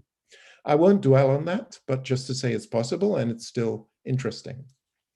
What I do want to dwell on a little bit more is how to define oscillatory integrals. And this is something which essentially Feynman invented the path integral, and nobody could make sense of it mathematically. And so Mark Katz, who was a mathematician studying statistical physics, realized, but if we do this in statistical mechanics, we get Euclidean path integrals. So this was in the 1950s. And so then the propagator formulae and so on became known as Feynman-Katz formulae. And essentially since then, people just adopted that trick. Let's do path integrals in Euclidean time. And we won't even bother trying to define them in Lorentzian time. And I think that was a mistake because I think the physics of interference is very different than the physics of statistical mechanics. And in a very obvious way, if you deal with path integrals in real time, you have the freedom to impose an initial state at some time and a final state at another time. Whereas if you're doing statistical physics, the time you're using is usually periodic in imaginary time. And then describing an initial state becomes much more difficult. And so something like, quantum geometry dynamics, I think is a priori quite difficult in Euclidean time. And indeed, when you look at it technically, it seems to make no sense at all for a whole number of reasons. So let's go back and try to make sense of oscillatory integrals. And in fact, they're extremely interesting. And many different fields of physics have come across the same problem, how to do these integrals properly. So trivial example, look at a one-dimensional integral, e to the I x squared. And as a very naive physicist, to define it, you might say, okay, well, let's cut it off at some large negative x and some large positive x, and we'll take the limit as the cutoff goes to infinity. The integral has a well-defined limit. It follows this curve in the complex plane, and it converges to a very specific number. So you might be satisfied with that. However, the integral is definitely not absolutely convergent, because if I take the absolute value of the integrand, it's 1, and so the integral doesn't converge. And whereas physicists might not worry too much about that, mathematicians would immediately ring alarm bells, because when integrals or sums are only conditionally convergent, then many of the properties we desire of those don't hold. For example, when you go to higher dimensions, the answer to a multidimensional integral may actually depend on the order in which you perform subintegrals, and similarly for sums. And so you get on shaky ground. Now, let me show you some kind of amusing examples in higher dimensions. Let's imagine we're doing an integral in 2D, e to the I x squared plus y squared. Now, the naive approach would be to use a square cutoff, the same cutoff in x and in y. And then the answer is just obviously the square of the previous answer. But why choose a square cutoff? Why not choose a round cutoff, since the integrand is symmetrical? So choose a round cutoff, but that's an easy integral. RdR e to the IR squared is a trivial integral to do. do the integral, and try to take the limit. Now it's obvious there's no limit because the answer is e to the I r squared, and as r goes to infinity, this just oscillates forever. So it definitely does not converge with a round cutoff. So we cannot believe that physics depends on the details of the cutoff, so something is wrong. And this tells you you need a more sophisticated way of defining these integrals. So what is the sophisticated way of doing it? Well, let me illustrate this with an even, well, you know, we want to do infinite dimensional integrals, path integrals. So let's make d very large, the dimensionality that I've called it little d here. Let's make d very large.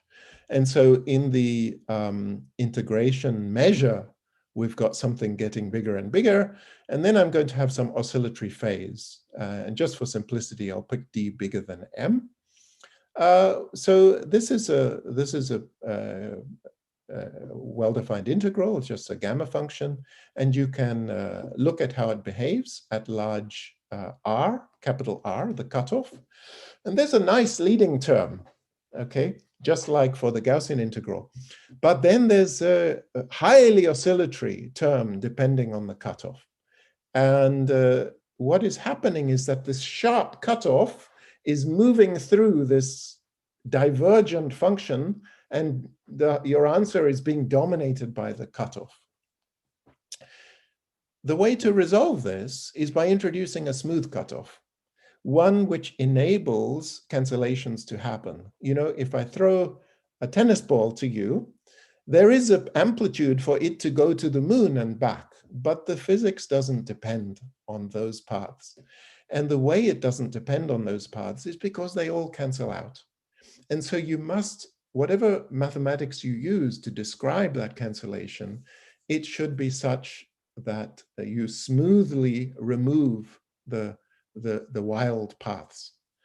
Okay, so it turns out there is a very broad class of smooth cutoffs, and one example is what the one I've given, e to the minus r to the m, e to the r to some power.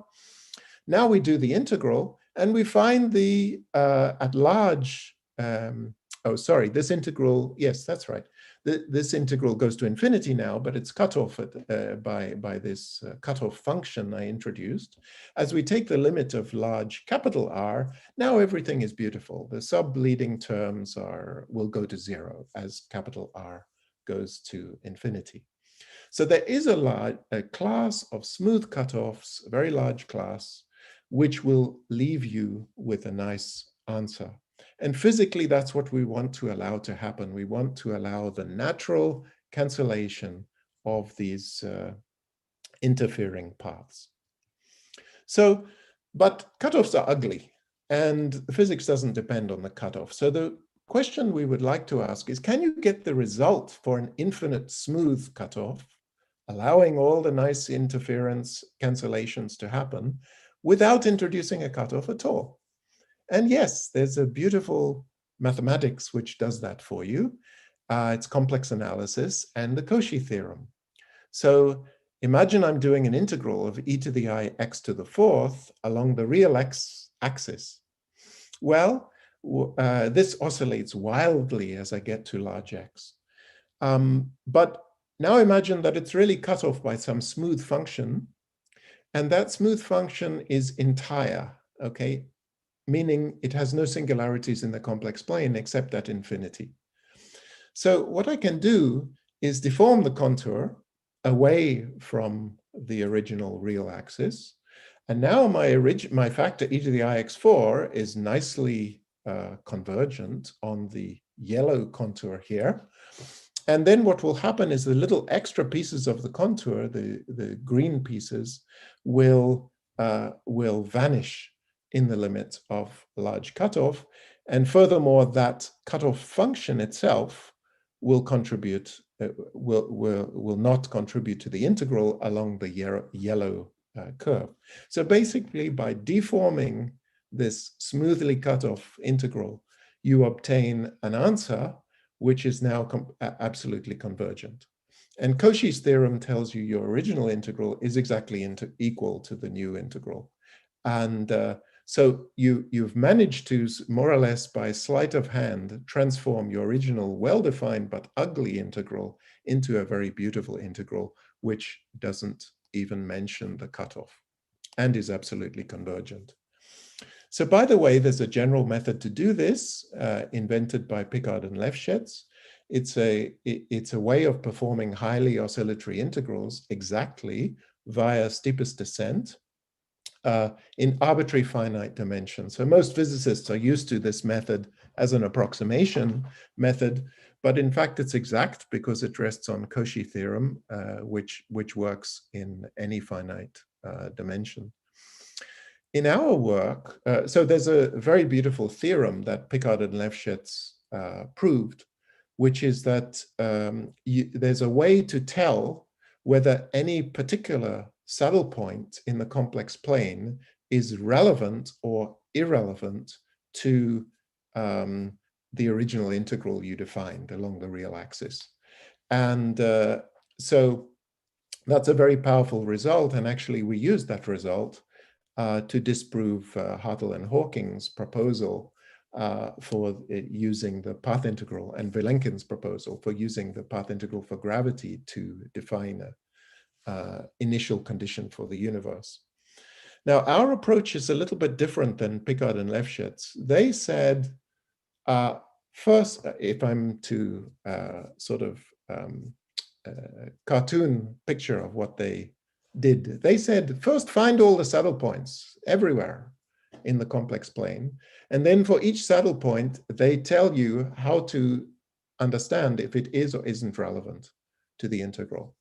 Now, that's a bit of a laborious procedure, especially if there are infinitely many saddle points. We do a slightly different thing. We actually flow the contour. You have a contour on the real axis. You can flow it in the complex plane using the magnitude of the integrand, and you want as the governing device. So you flow downhill in the magnitude of the integrand. We'd flow the contour onto a series of relevant Lefschetz symbol, basically one for each relevant saddle. And in fact, this provides a definition of Lorentzian path integral in quantum mechanics. And I'll explain that a little bit more. So let's take as a simple quantum mechanical model an harmonic oscillator x to the fourth. You know, harmonic oscillator is a little bit too trivial because it's a Gaussian quadratic exponent. So the equations of motion are linear. There's always only one saddle point, and it's always relevant. So let's try x to the fourth. This is something which should have good quantum mechanics. What does the Lorentzian path integral look like for this theory? So as soon as you start thinking about nonlinear theory, you realize it has many properties very different than a harmonic oscillator. So for example, if I sit at one point in x and I throw a ball in this oscillator, and I demand that this ball comes back to me in a given time, t, a fixed time t, well, then there are infinite number of solutions that will do that because you just throw the ball faster and faster. It has more and more energy, but when it goes faster, you just let it do more and more bounces. So there's a discrete set of classical solutions, infinite in number, for every initial and final x and for every specified time. So let's now think about trying to do the path integral using those classical solutions, which are infinite in number, to define these Lefschetz symbols, right? Each saddle point should define a Lefschetz symbol, and that way to make the path integral well-defined and absolutely convergent. So just as a toy version, let's go to an ordinary integral, e to the I x squared minus x to the fourth. And then the magnitude of the integrand is governed by this quantity, the real part of the exponent. And little x is capital X plus iy. So I want it to be complex, and I want to look at, I've drawn a contour plot of the real part of the exponent in the complex little x plane. And so clearly x squared minus x to the fourth, there are 3 saddles on the real axis. At x equals 0, x equals roughly plus or minus 1.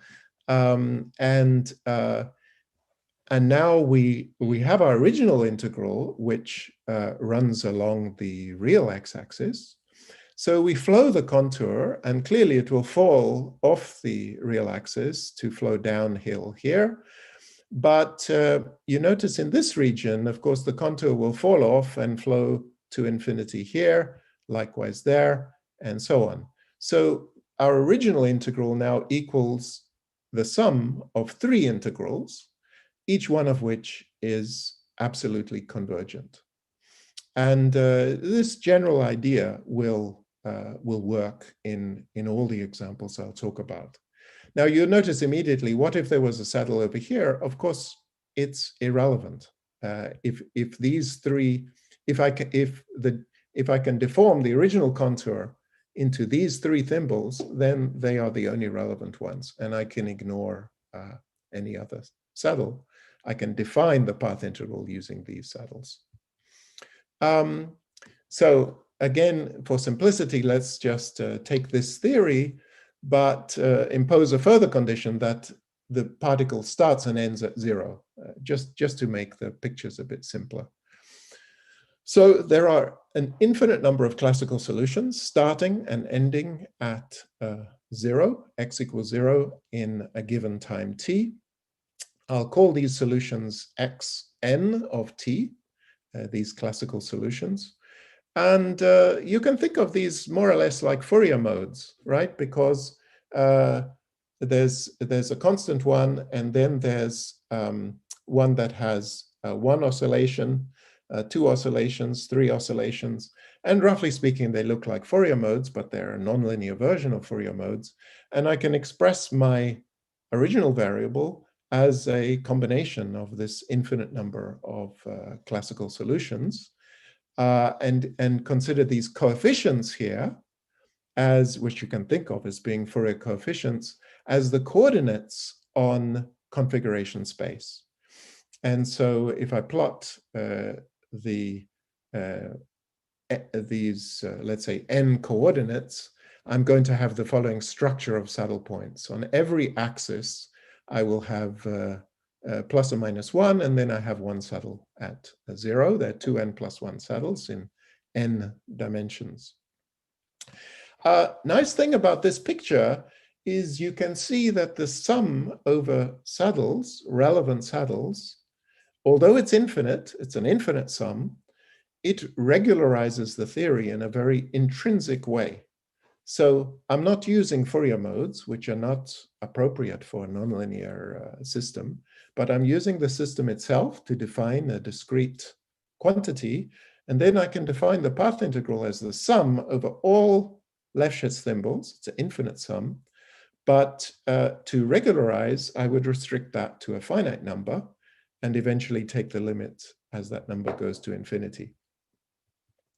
And so I won't go into the details, but when you consider the full space of these coordinates, it actually works out very beautifully. And it turns out that the higher amplitudes of the high frequency modes,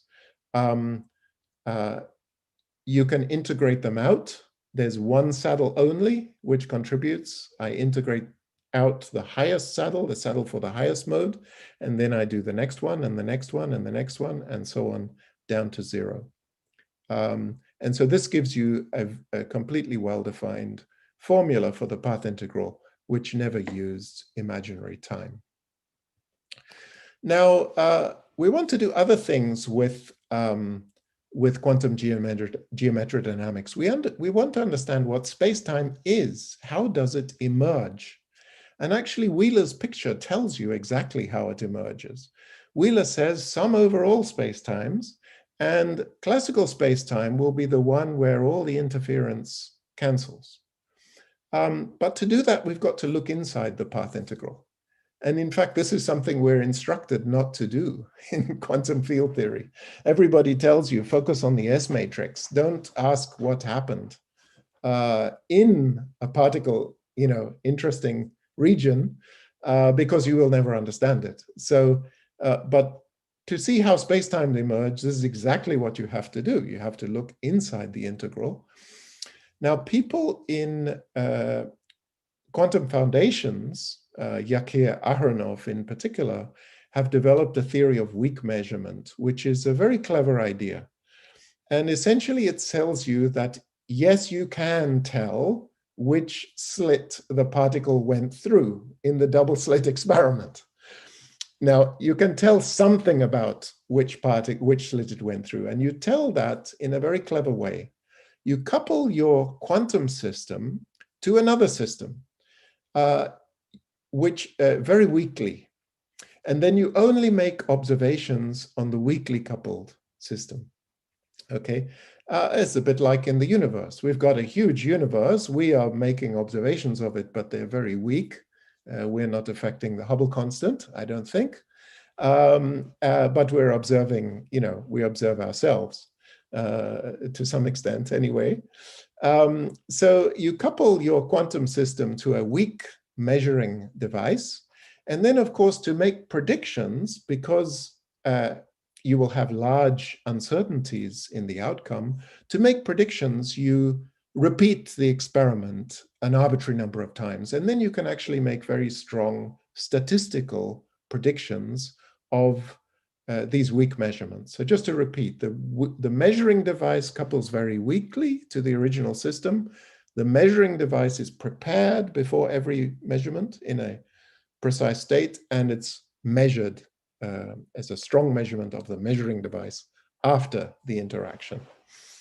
And then you do this many, many times, and you end up with a predicted distribution of weak measurements.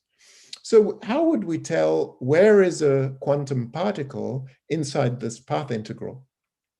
Well, we would do something like take the expectation value of the density of the particle in space. So delta of x hat, which I think of as the, if you like, the operator, x, minus x, some position x. And I take this under the path integral. I literally insert that into the path integral and compute it. Then it turns out that the weak measuring device only detects the real part of this expectation value. And so you take the real part. And so I've plotted this for a simple harmonic oscillator. I've just used the usual Feynman propagator between an initial state, x equals xi, a final state, x equals xf. I insert my weak density at my delta function at any particular time. I take the expectation value, I take the real part, and this quantity would actually tell me, it's a real function, which tells me the response of any measuring device which is sensitive to x hat, or indeed any power of x hat. So huge amount of information in this weak density. It tells you the result of a huge number of possible weak measurements. And you notice it's extremely oscillatory, right? So this function has a nice peak along the classical trajectory. It oscillates like mad away from that trajectory, and all of those oscillations cancel. But they cancel in extremely subtle ways. If I just gave you this weak density without telling you where it came from, I guarantee you would not be able to do the integral. It's an integral, it's something like cosine of x squared, integrated from minus infinity to infinity. It looks like a disaster. But the fact you know where it came from an oscillatory integral with an analytic exponent, gives it meaning and enables you to really use it to calculate anything of interest. So this is how classical space-time should emerge in quantum geometrodynamics. So now I want to do a little bit more challenging problem of a particle in an electric field. And you can think of this as a one-dimensional universe, right? And in fact, this whole story has an amazing history, that Stuckelberg wrote a paper with this picture long before Schwinger. And Stuckelberg somehow realized that particles going backwards in time are antiparticles, and furthermore that electric fields would create particle-antiparticle pairs, and that's what this diagram shows. On the top right of the picture, we've got a particle going backwards in time and turning around and going forwards in time, and that's the creation of a pair, and this is the annihilation of particle-antiparticle pair. So Stuckelberg somehow understood that this was inevitable in a relativistic theory. And by the way, this addresses, albeit in a very simple way, some of the questions we were discussing after the last talk. You see, classically, it's impossible for a particle to turn around. The constraint says if your trajectory is time-like, that's it. You can never turn around. But what Stuckelberg realized is that quantum mechanics quantum mechanics inevitably allowed the particle to effectively go space-like on its world line to violate the constraint and then to start going forward again. So this is a singularity in the classical theory. It's absolutely singular, but it's absolutely allowed in the quantum theory. And indeed, this kind of picture was the inspiration of Hartle and Hawking and Vilenkin's ideas. We've studied this in some detail. I just want to mention this problem actually has a very beautiful solution, which is that, which I think wasn't pointed out before, the saddle point, this one which involves the particle turning around, is in fact a geodesic on the complexified Lorentz group. You can think of this world line as a boost. I mean, in electric field, a particle follows an accelerating world line, which is just described by a time-dependent boost, or tau-dependent boost. But actually, when it turns around, you have to go along a complex trajectory. Some people would say you go back along a Lorentzian trajectory, and then you go on a Euclidean one, and then Lorentzian again. But a more elegant description is actually that you follow a geodesic on the complexified Lorentz group. And here it is. So, and this is the weak density. So if we want to understand what is the distribution of electric charge in space-time during the creation of a particle, so I could give you the space-time, I could give you the tau integral of this picture, and it would tell you what an experimentalist would measure. But if I want to look from the internal point of view, what does the particle itself see? That's what this picture shows, that the particle is going backwards in time. There's some density of its charge in space-time. It turns around and goes forward. And these weak values allow you to calculate things like that. Now, an application, I promised you an application to the large-scale universe. When we started thinking about these path integrals, we realized, thanks to Wei Li Pen, who is a theoretical radio astronomer, he said, oh, you can do these oscillatory integrals, but we need them in radio astronomy, because in radio astronomy, everything is interference. And it turned out the radio astronomers were putting oscillatory integrals on supercomputers to try to do them. And they discovered that they couldn't get answers because everything was cutoff dependent. And certainly if you go to 2 dimensions, it becomes a complete disaster. So we realized we can solve this using Picard-Lefschetz theory. But something more fundamental, this is the integral radio astronomers are computing. It is nothing but a Feynman path integral.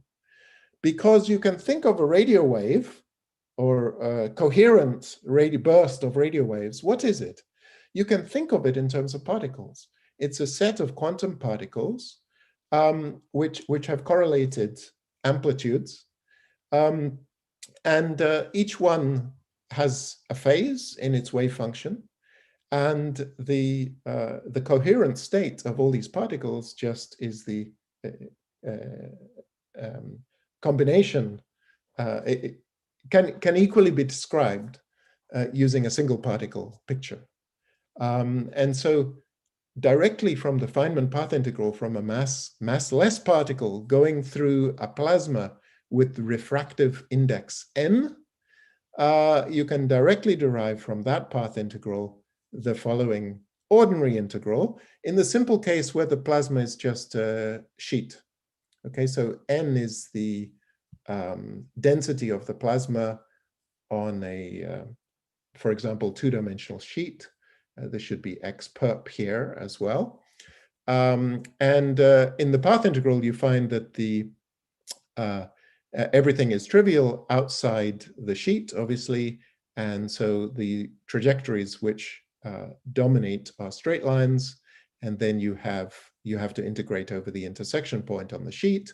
You have the appropriate phase. It just follows straight from the Feynman path integral, and now you can express everything in terms of the plasma frequency of the plasma and so on. So this is exactly the integral they want to do.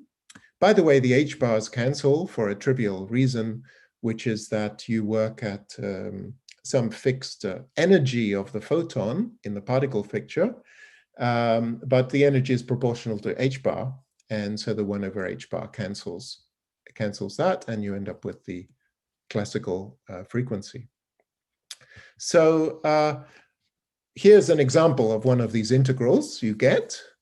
And this shows how we do the integral. So in this particular example, I won't show you, it's a trivial plasma lens, like Lorentzian in one dimension. And there are 5 saddle points. These 2 are not relevant. These 3, in this case, real saddle points are relevant. We just flow the contour. We started with a horrendous integral, which cannot be made sense of numerically. Once we've flowed the integral, everything is beautiful.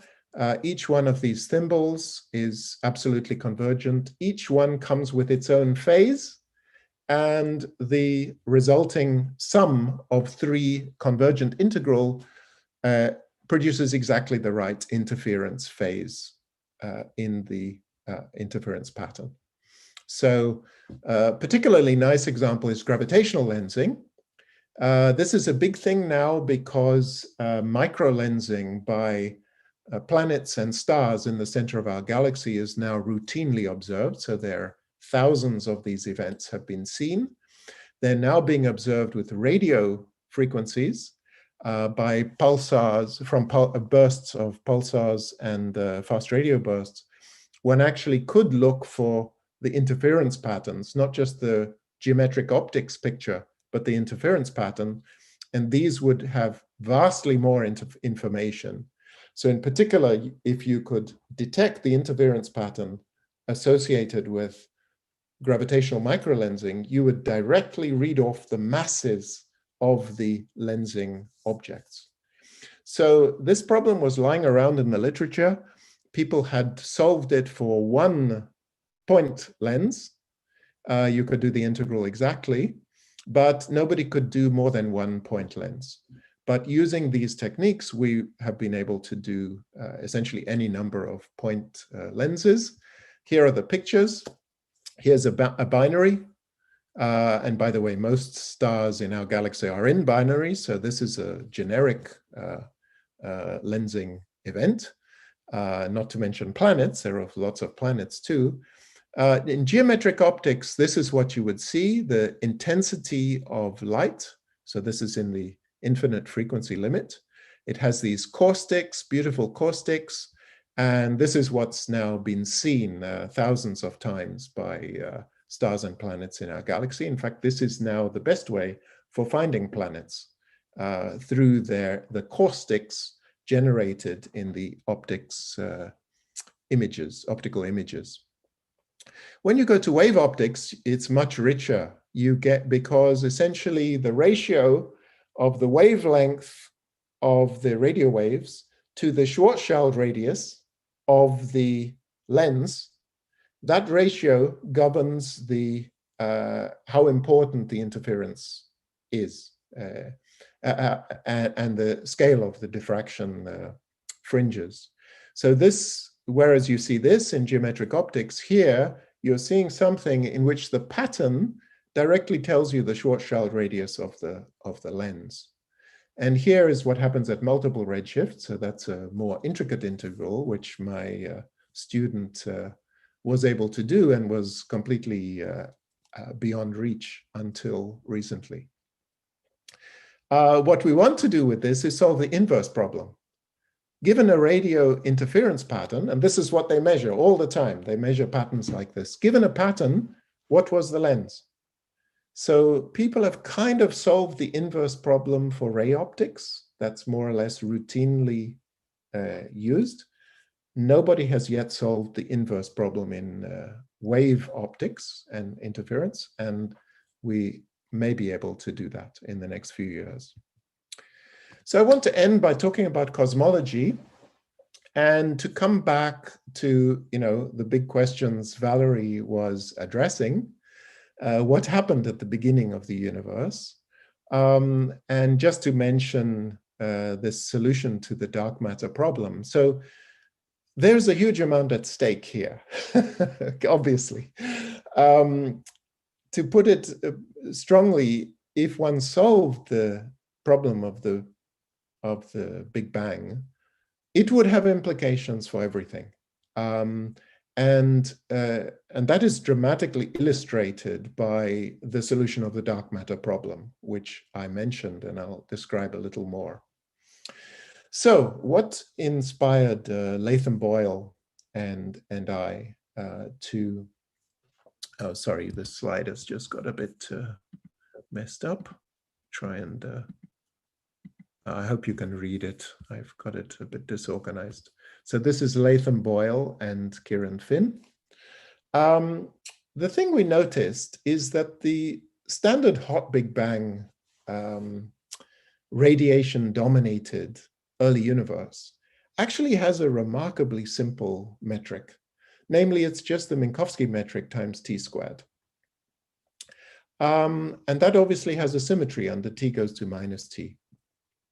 So it's very, just from that point of view, it's very tempting to imagine that there's another side of the universe where t is negative, and that the Big Bang is this point t equals 0, which has also been raised in the previous discussion.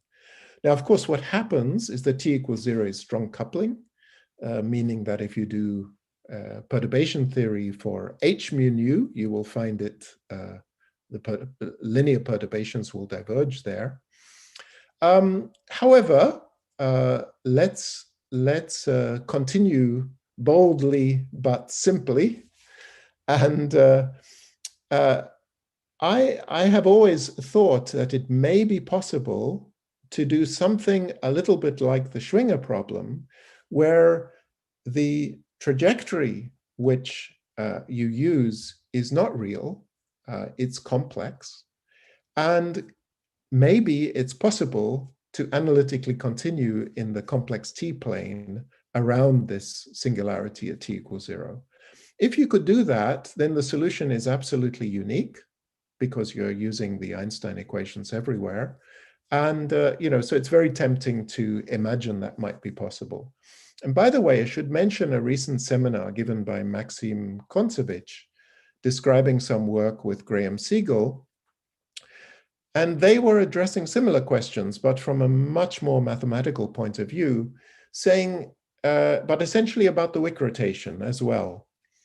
They said, we're used to doing quantum field theory in Euclidean metric. We think it should apply in Lorentzian metric, okay? For what metrics is quantum field theory well-defined? That was their question. And they came up with a very interesting answer, which is basically that you compute the eigenvalues of the metric. You say these eigenvalues don't have to be real. They could be complex numbers. And their claim is that as long as the arguments of those eigenvalues, the magnitudes of the arguments, as long as the sum of them lies between minus pi and plus pi, then quantum field theory is well-defined. Interestingly, minus pi or plus pi is the Lorentzian value in their terminology, And a zero argument is Euclidean. So essentially it's saying you go from Lorentzian to Euclidean to back to Lorentzian, but the orientation, say it that way, that you go from Lorentzian to Lorentzian, that is perfectly allowed. So maybe one can deal with this singularity in that way. Now, let me just tell you why this solves the dark matter problem. Imagine you have a right-handed neutrino. Well, imagine there are three. That's the most obvious extension of the standard model to explain neutrino masses. So imagine there are three right-handed neutrinos. And that we impose a Z2 symmetry on one of them under just nu right goes to minus nu right. That will decouple it from the Higgs, which is the only thing it couples to, because it apart from gravity, because it doesn't couple to any of the gauge bosons. So that will decouple it from the Higgs and render it stable. Okay, so you have this stable right-handed particle, very obvious candidate for the dark matter. The only problem is you have no idea how to compute its abundance because it was never in thermal equilibrium. However, it couples to gravity. And because of that, it will be created by the expansion of the universe.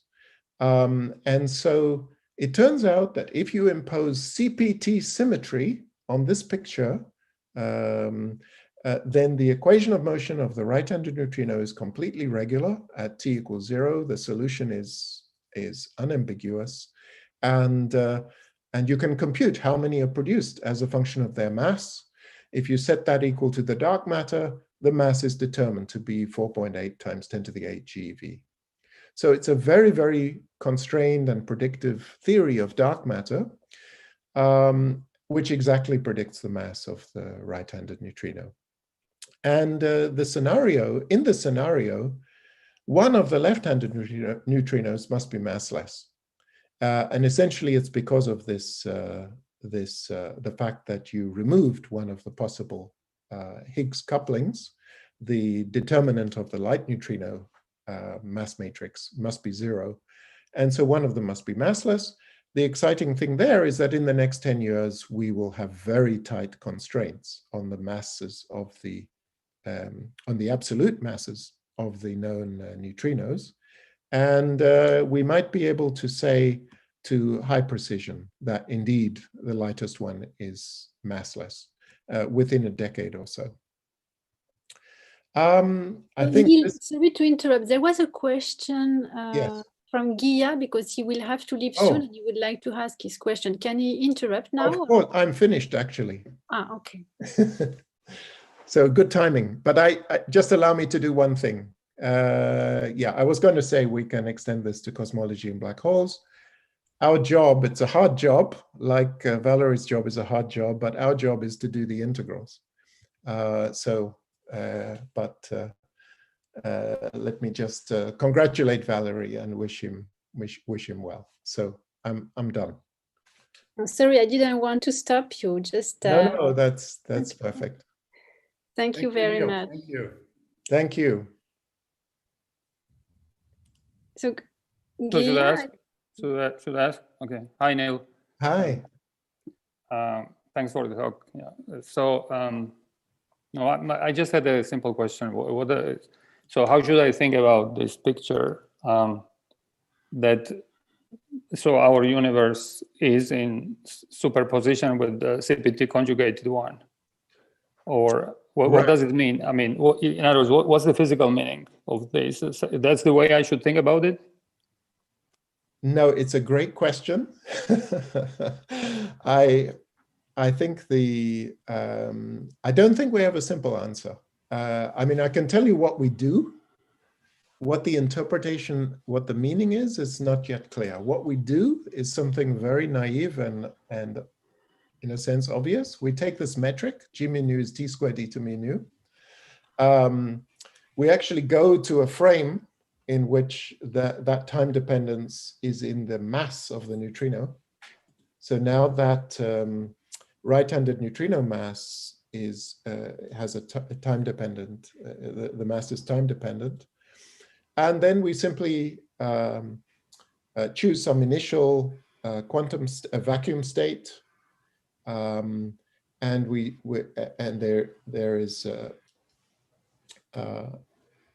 choose a quantum state for this space-time, which respects CPT symmetry. And then we compute within that quantum state, what is the density of neutrinos at late time? Okay, and that's the number we get. What's the interpretation of this?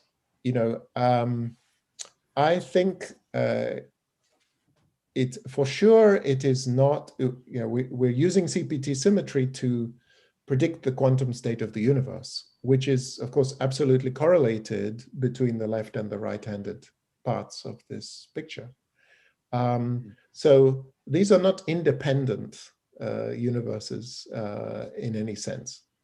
But yeah, further than that, you know, I don't think I'm ready to discuss. I was also motivated the idea that maybe this is a bit like the Schwinger problem. But in that case, you know, the positron and the electron coming out really are like separate 1D universes, because each of them, in fact, emits a shower of Bremsstrahlung. And in that process, they each become a sort of, you know, develop their own arrow of time, as it were. And I don't think that analogy is the right one here. I think this is more two images of the same thing. In fact, what I believe is that CPT is a gauge symmetry, and these are gauge copies. That's my belief. I wish I could justify it. Okay, thank you.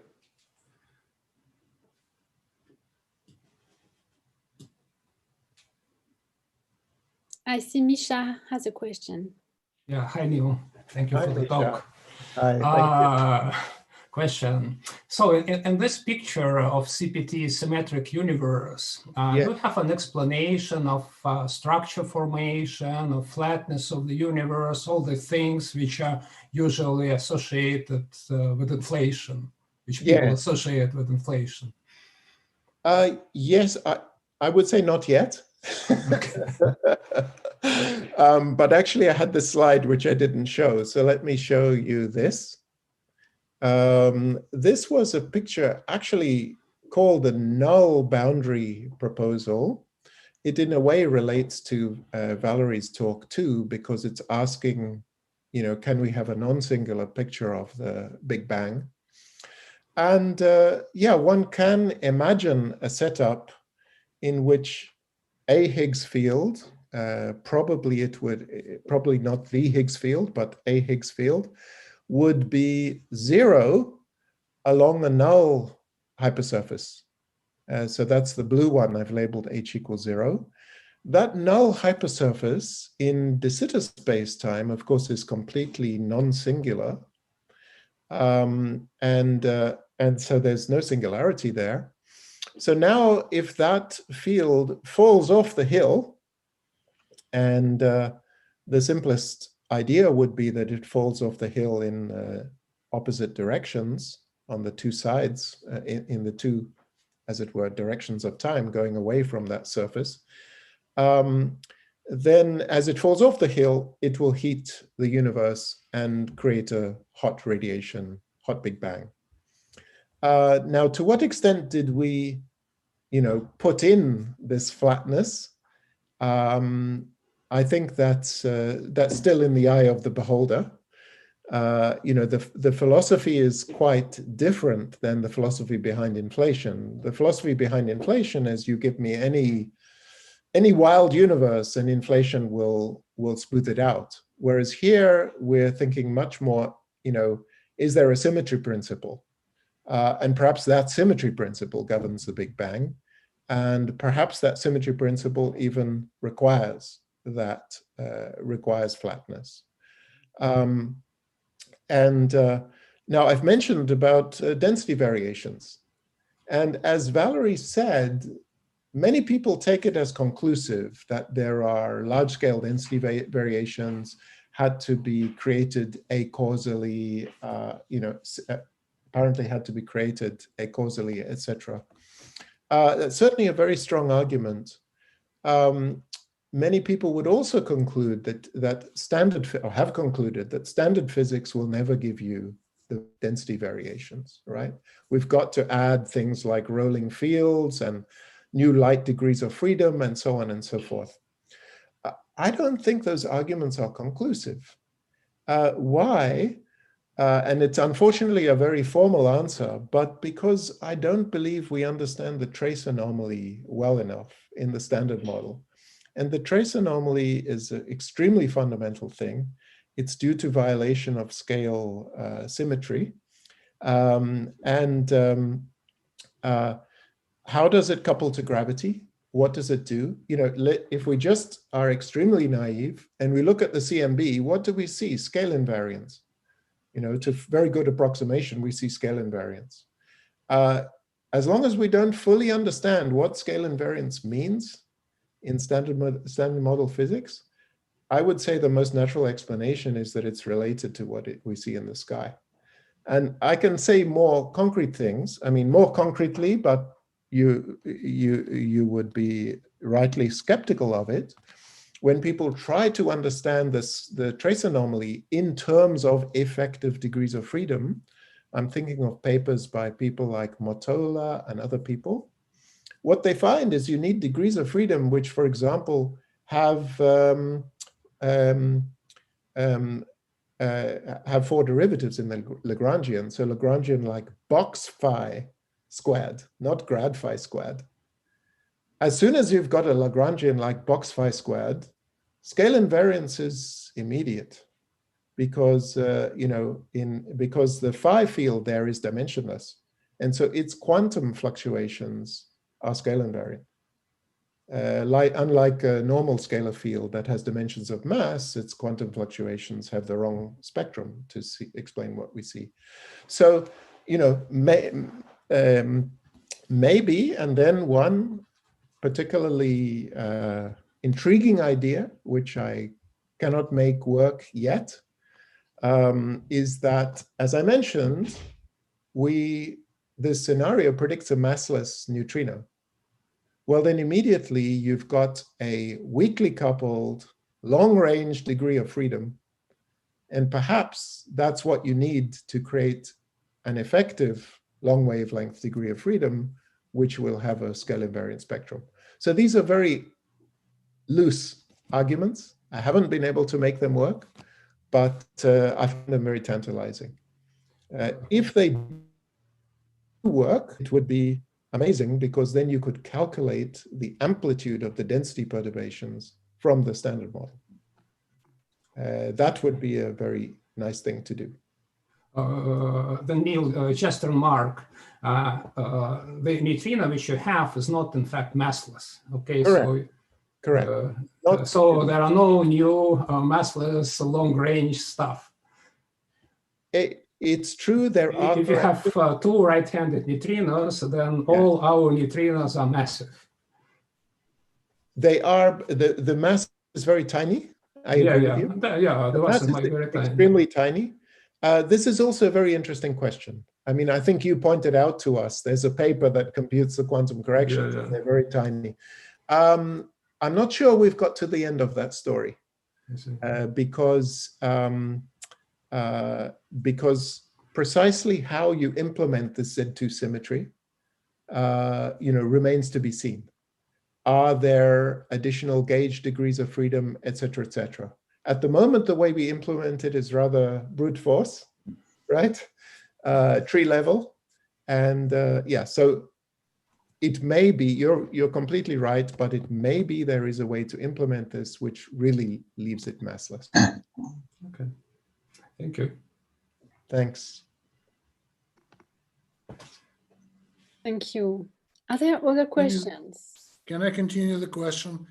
Misha's question. Yes.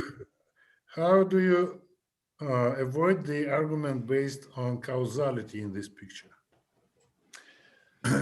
Concerning the increase of density perturbations. Yes. Well, I think let's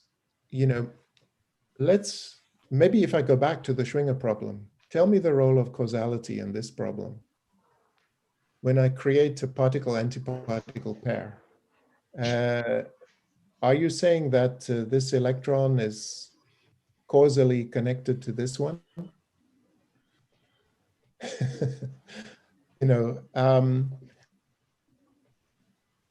I think the whole picture of causality is related to. In Odessa, they usually reply to a question by another question, right? So right. So it's very interesting in this problem. You see, from the internal point of view, indeed it is causal,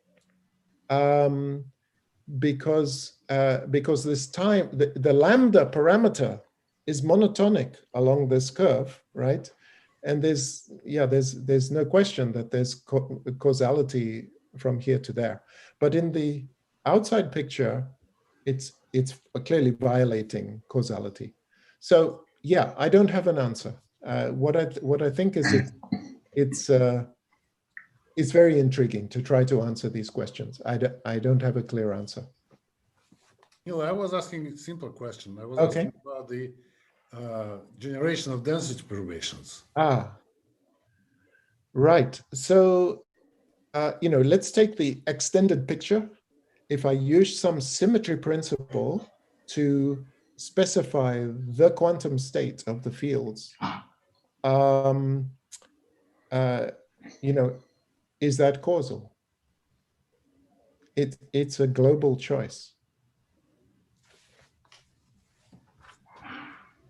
So yeah, again, I'm not answering your question. I wish I could. Okay, not quite. Not quite. Yeah. Can I ask a question? Please. Yeah. Let me go first back to one of the first slides. I think when you discussed Feynman's path integral and the what was it, weak rotation. Yeah. Let me just, can you go to the slide where you have these, I think you had these simple Gaussian integrals or whatever, this kind of thing where you had, hard cutoff in 2 dimensions, spherical cutoff. Oh, yes. Thank you. Sorry. Yeah. It's later. Here. No, is it? No. This was after. Yeah, maybe this one, exactly.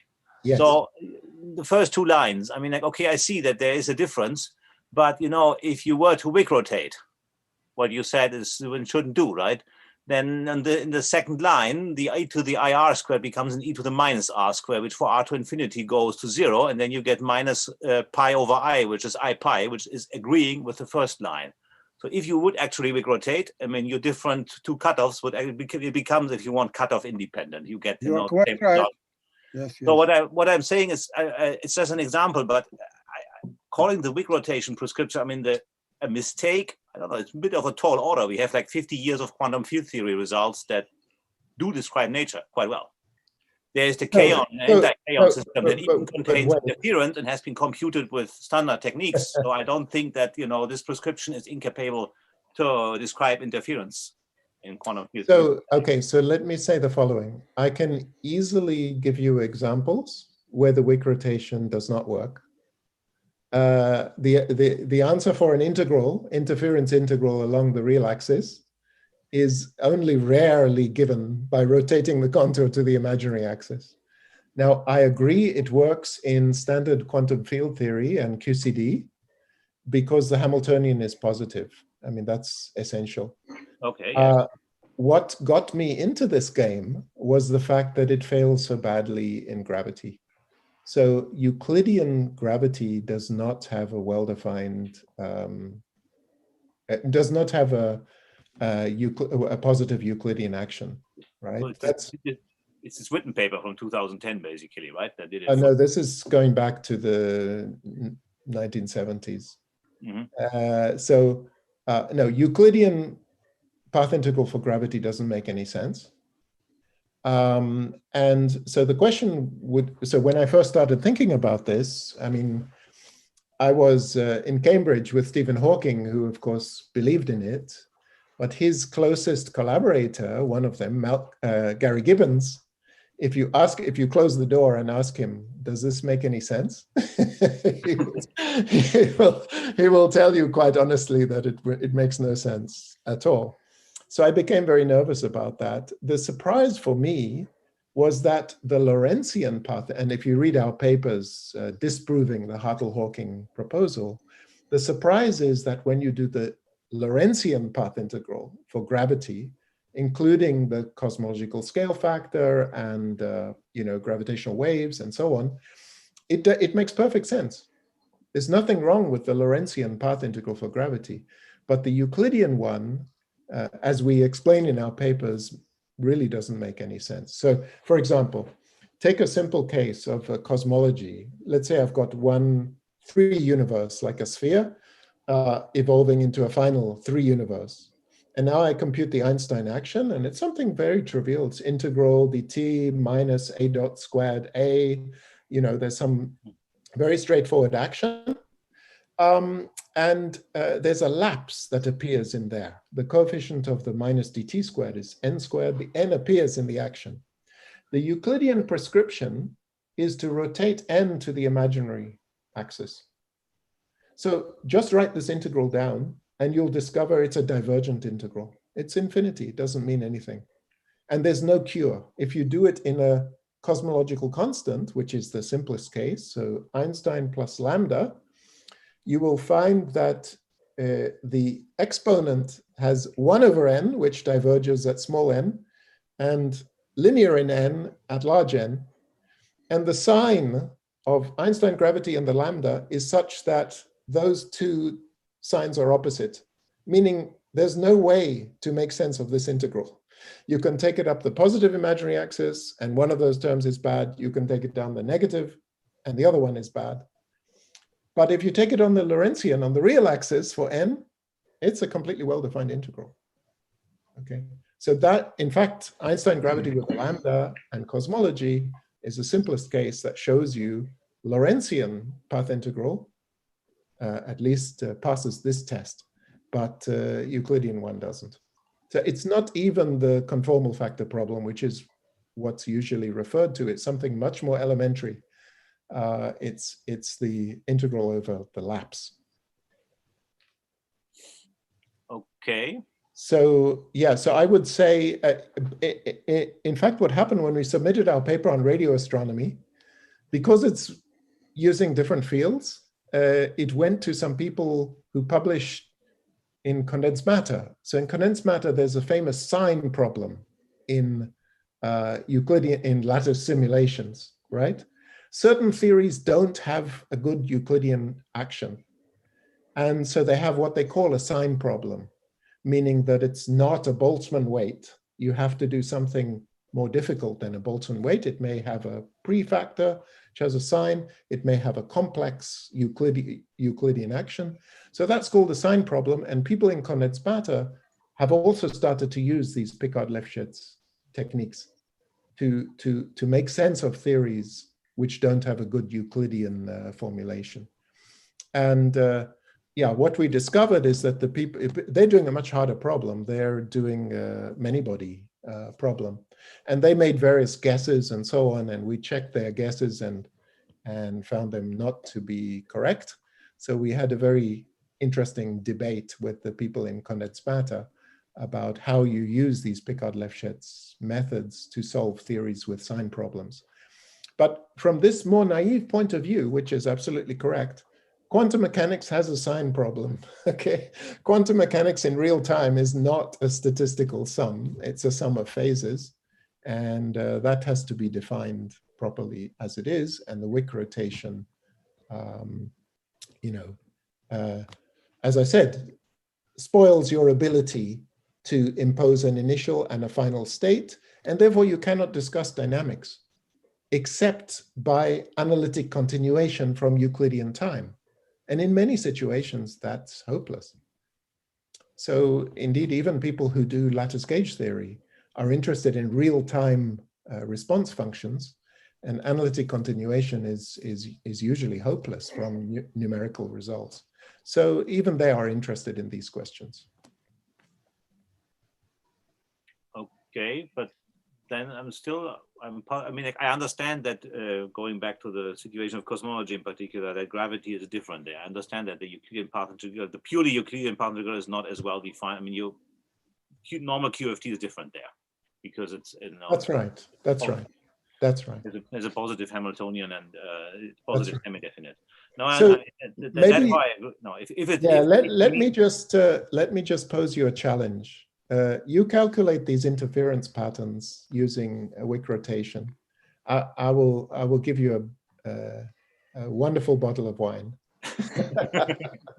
Okay, I guarantee it's impossible because the subtle points like this in the complex plane. You see this is an example. You see, I'm trying to do the integral along the real axis. If I said, oh, I'll just do it on the imaginary axis, well, I get the wrong saddle points. I will get completely the wrong answer. And this is a general phenomenon that the Wick rotation will give you an answer, but it will be the wrong answer.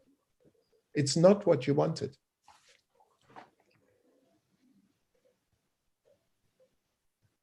Okay. Maybe in this particular situation, I see because the saddle point structure is too complicated to just do this with a simple rotation to the imaginary axis. So yeah, but in any interesting quantum mechanical theory, the same will be true. Yeah, so in fact, that, as you yourself said, for standard QFTs setups, it did work. I think we are a bit. It works for equilibrium properties. It works for equilibrium properties. When you want to discuss dynamics, you need to use the real thing, which is the Lorentzian version. That's what I would say. But Misha has a question again. Well, I guess Christoph was the first. So okay, Christoph, please. Just a very little remark. I mean, I completely agree that the real gravity is Minkowski.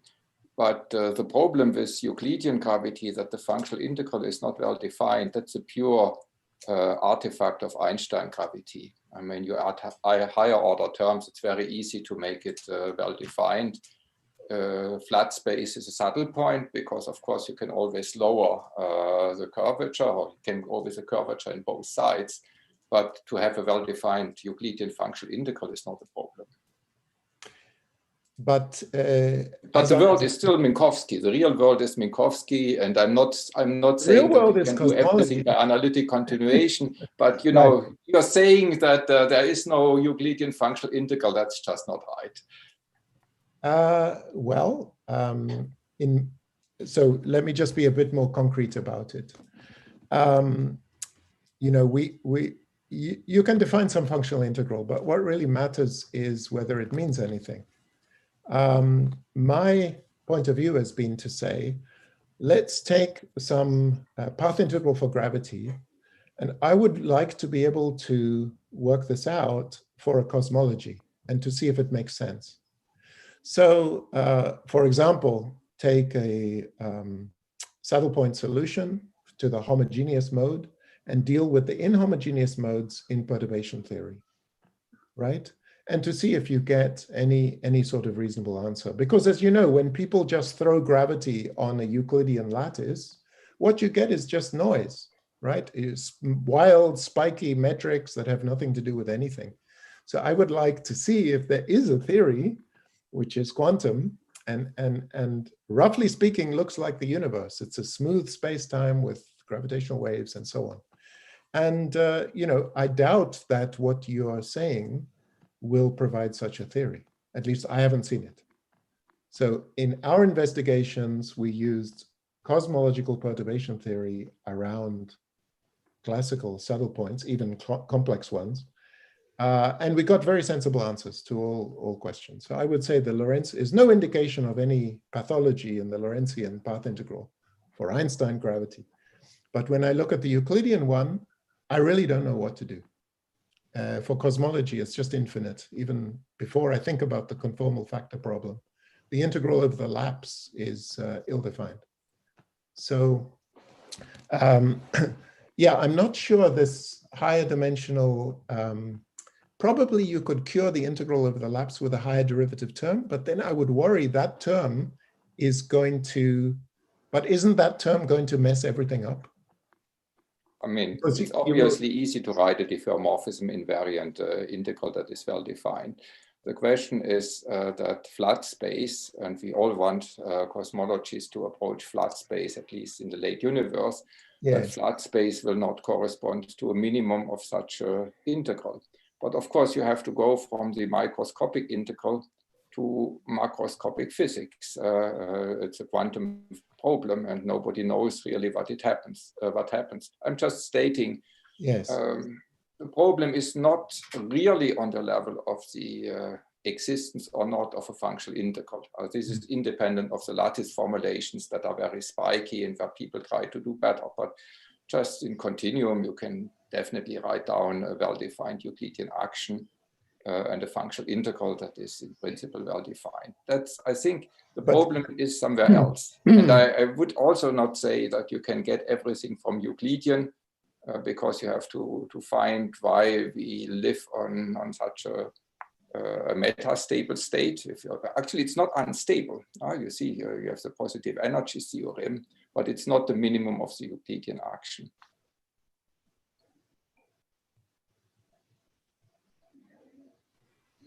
But let me just ask you a question.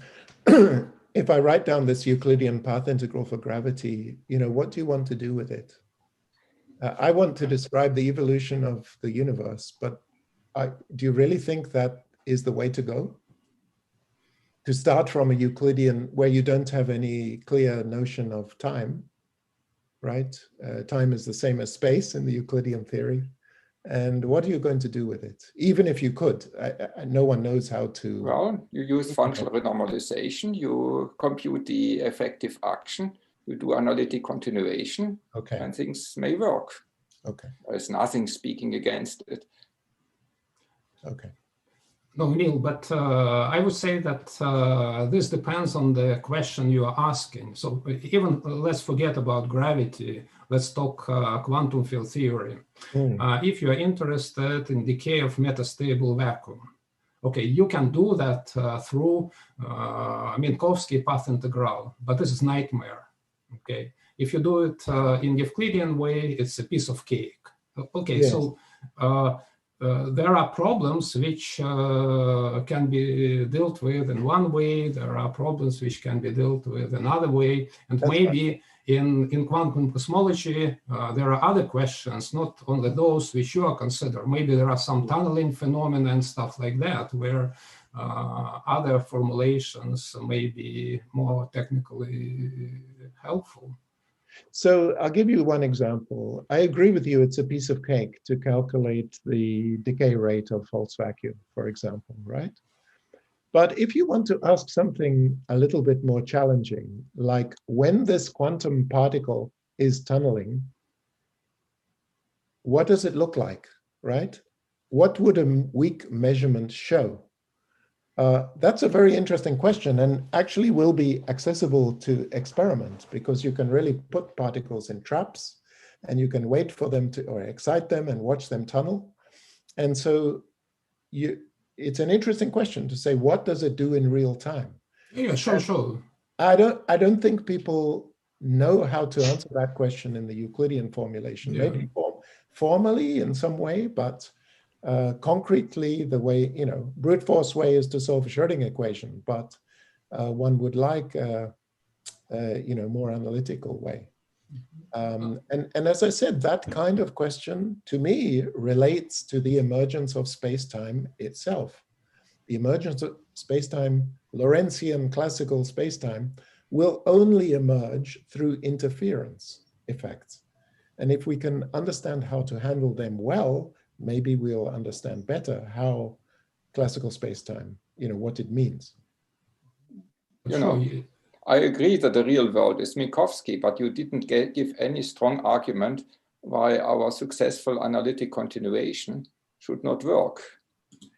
That's a different story. The real particle physics is also Minkowski, But analytic continuation is a very powerful tool, and I do not see a really strong arguments against it. I mean, I have worried about this question about the fact that the Euclidean action is not the Minkowski space is not the flat space is not a minimum and things like that. But I didn't find at the end a strong argument. Here is the argument. I want to do the calculation John Wheeler had in mind. Okay. I want to specify an initial 3 geometry. I'll give you a sphere or something. I'll specify a final 3 geometry. I want you to compute for me the properties, the typical properties of the 4 geometry that interpolates between the 2. Okay, that's what I want from you. I doubt you can do it from Euclidean, because how do you specify? Neil, sorry, that's not the question. That's not the question. I'm not saying you can do every calculation in Euclidean, and Euclidean calculations are always better than Minkowski, since the word is Minkowski. Yes. I ask you, is there any really strong argument that analytic continuation does not work? It's a different question, you know, what is easy to calculate and what is difficult to calculate, but we need an answer to that question. Does it work at all, or is there some obstruction?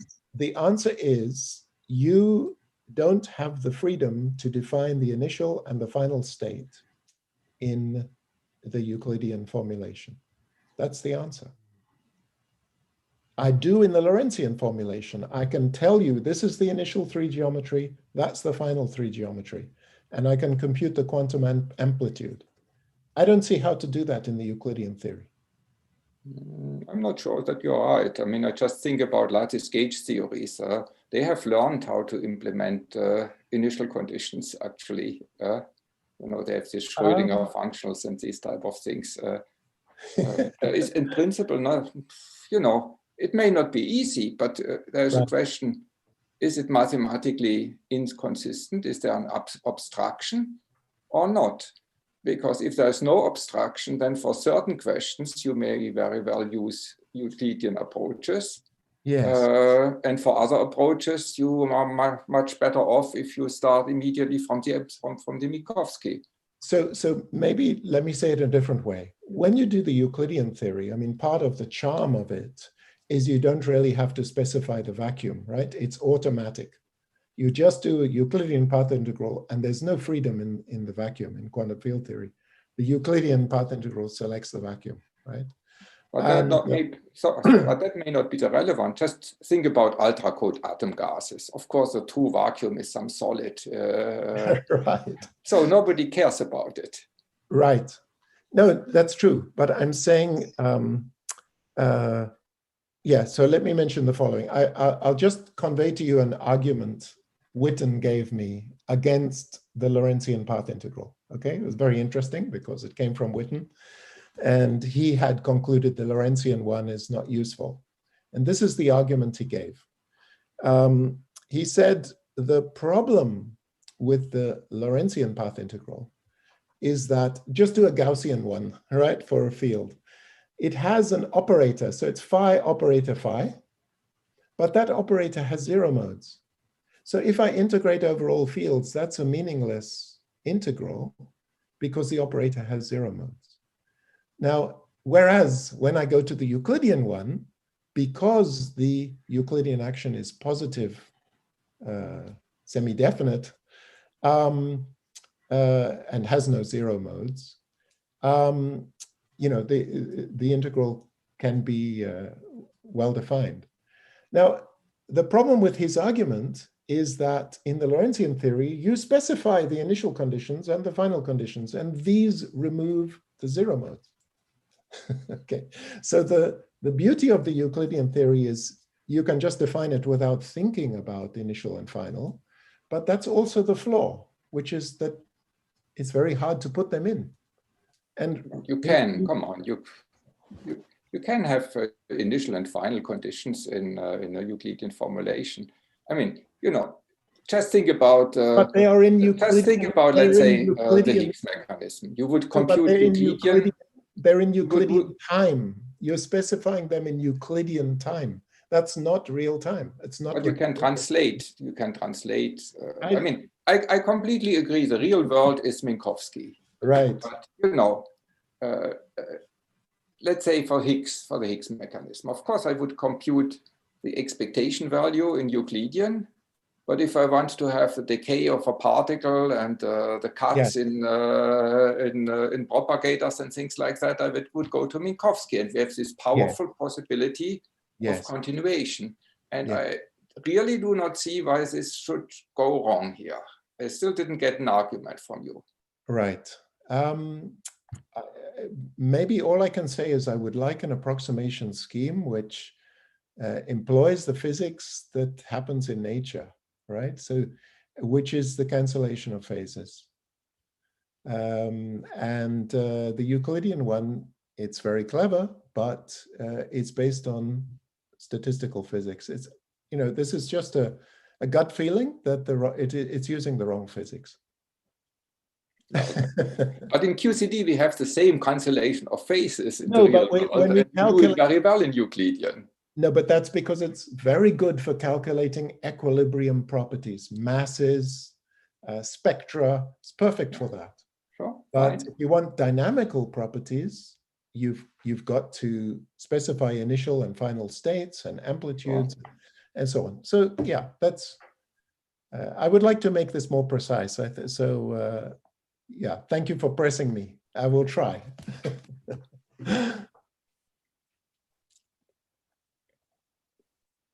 Okay, any other comments? Valerie, do you want to conclude? No, Tom's back. Was it fading for everyone? Oh, the noise was... Was the sound fading for everyone? I didn't sound for like about 20 seconds. I didn't hear anything. No. Or was it just here? Now? We were okay. Okay. Okay, so... It wasn't a global problem. So definitely I would like to conclude that it was very nice event, and I enjoyed all these discussions very much, despite they were online and we didn't see each other. And I hope very much that we will see each other next year, hopefully, or maybe later on, but still we will have some chance to meet and talk and, you know, chat and exchange views in person. So it was, anyway, it was very, very nice to see you all and to talk to you and to hear Neil and hear everybody else.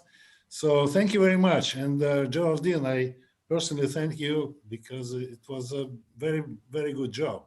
Thank you very much. Well, thank you. It was a pleasure. And thank you very much to Neil and you for the great talks and stimulating discussions.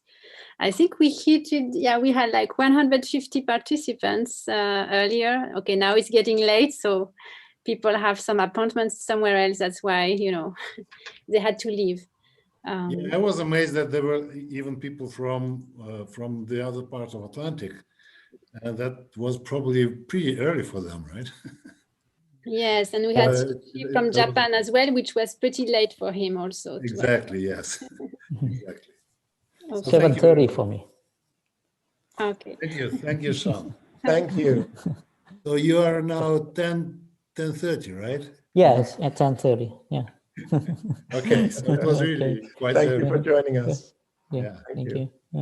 Very good. Bye. So if you can maybe send your PDF and then we would put them on the website. I had some requests. People would like to see the slides if it's okay with you. I'll do this today. Yeah, sure. Very good. Okay, thank you again and take care and hope to see you. Take care. Thank you. Thanks a lot, Valerie and Neil. It was really great. Thanks a lot. Bye. Thank you very much. Bye-bye. Bye. Take care.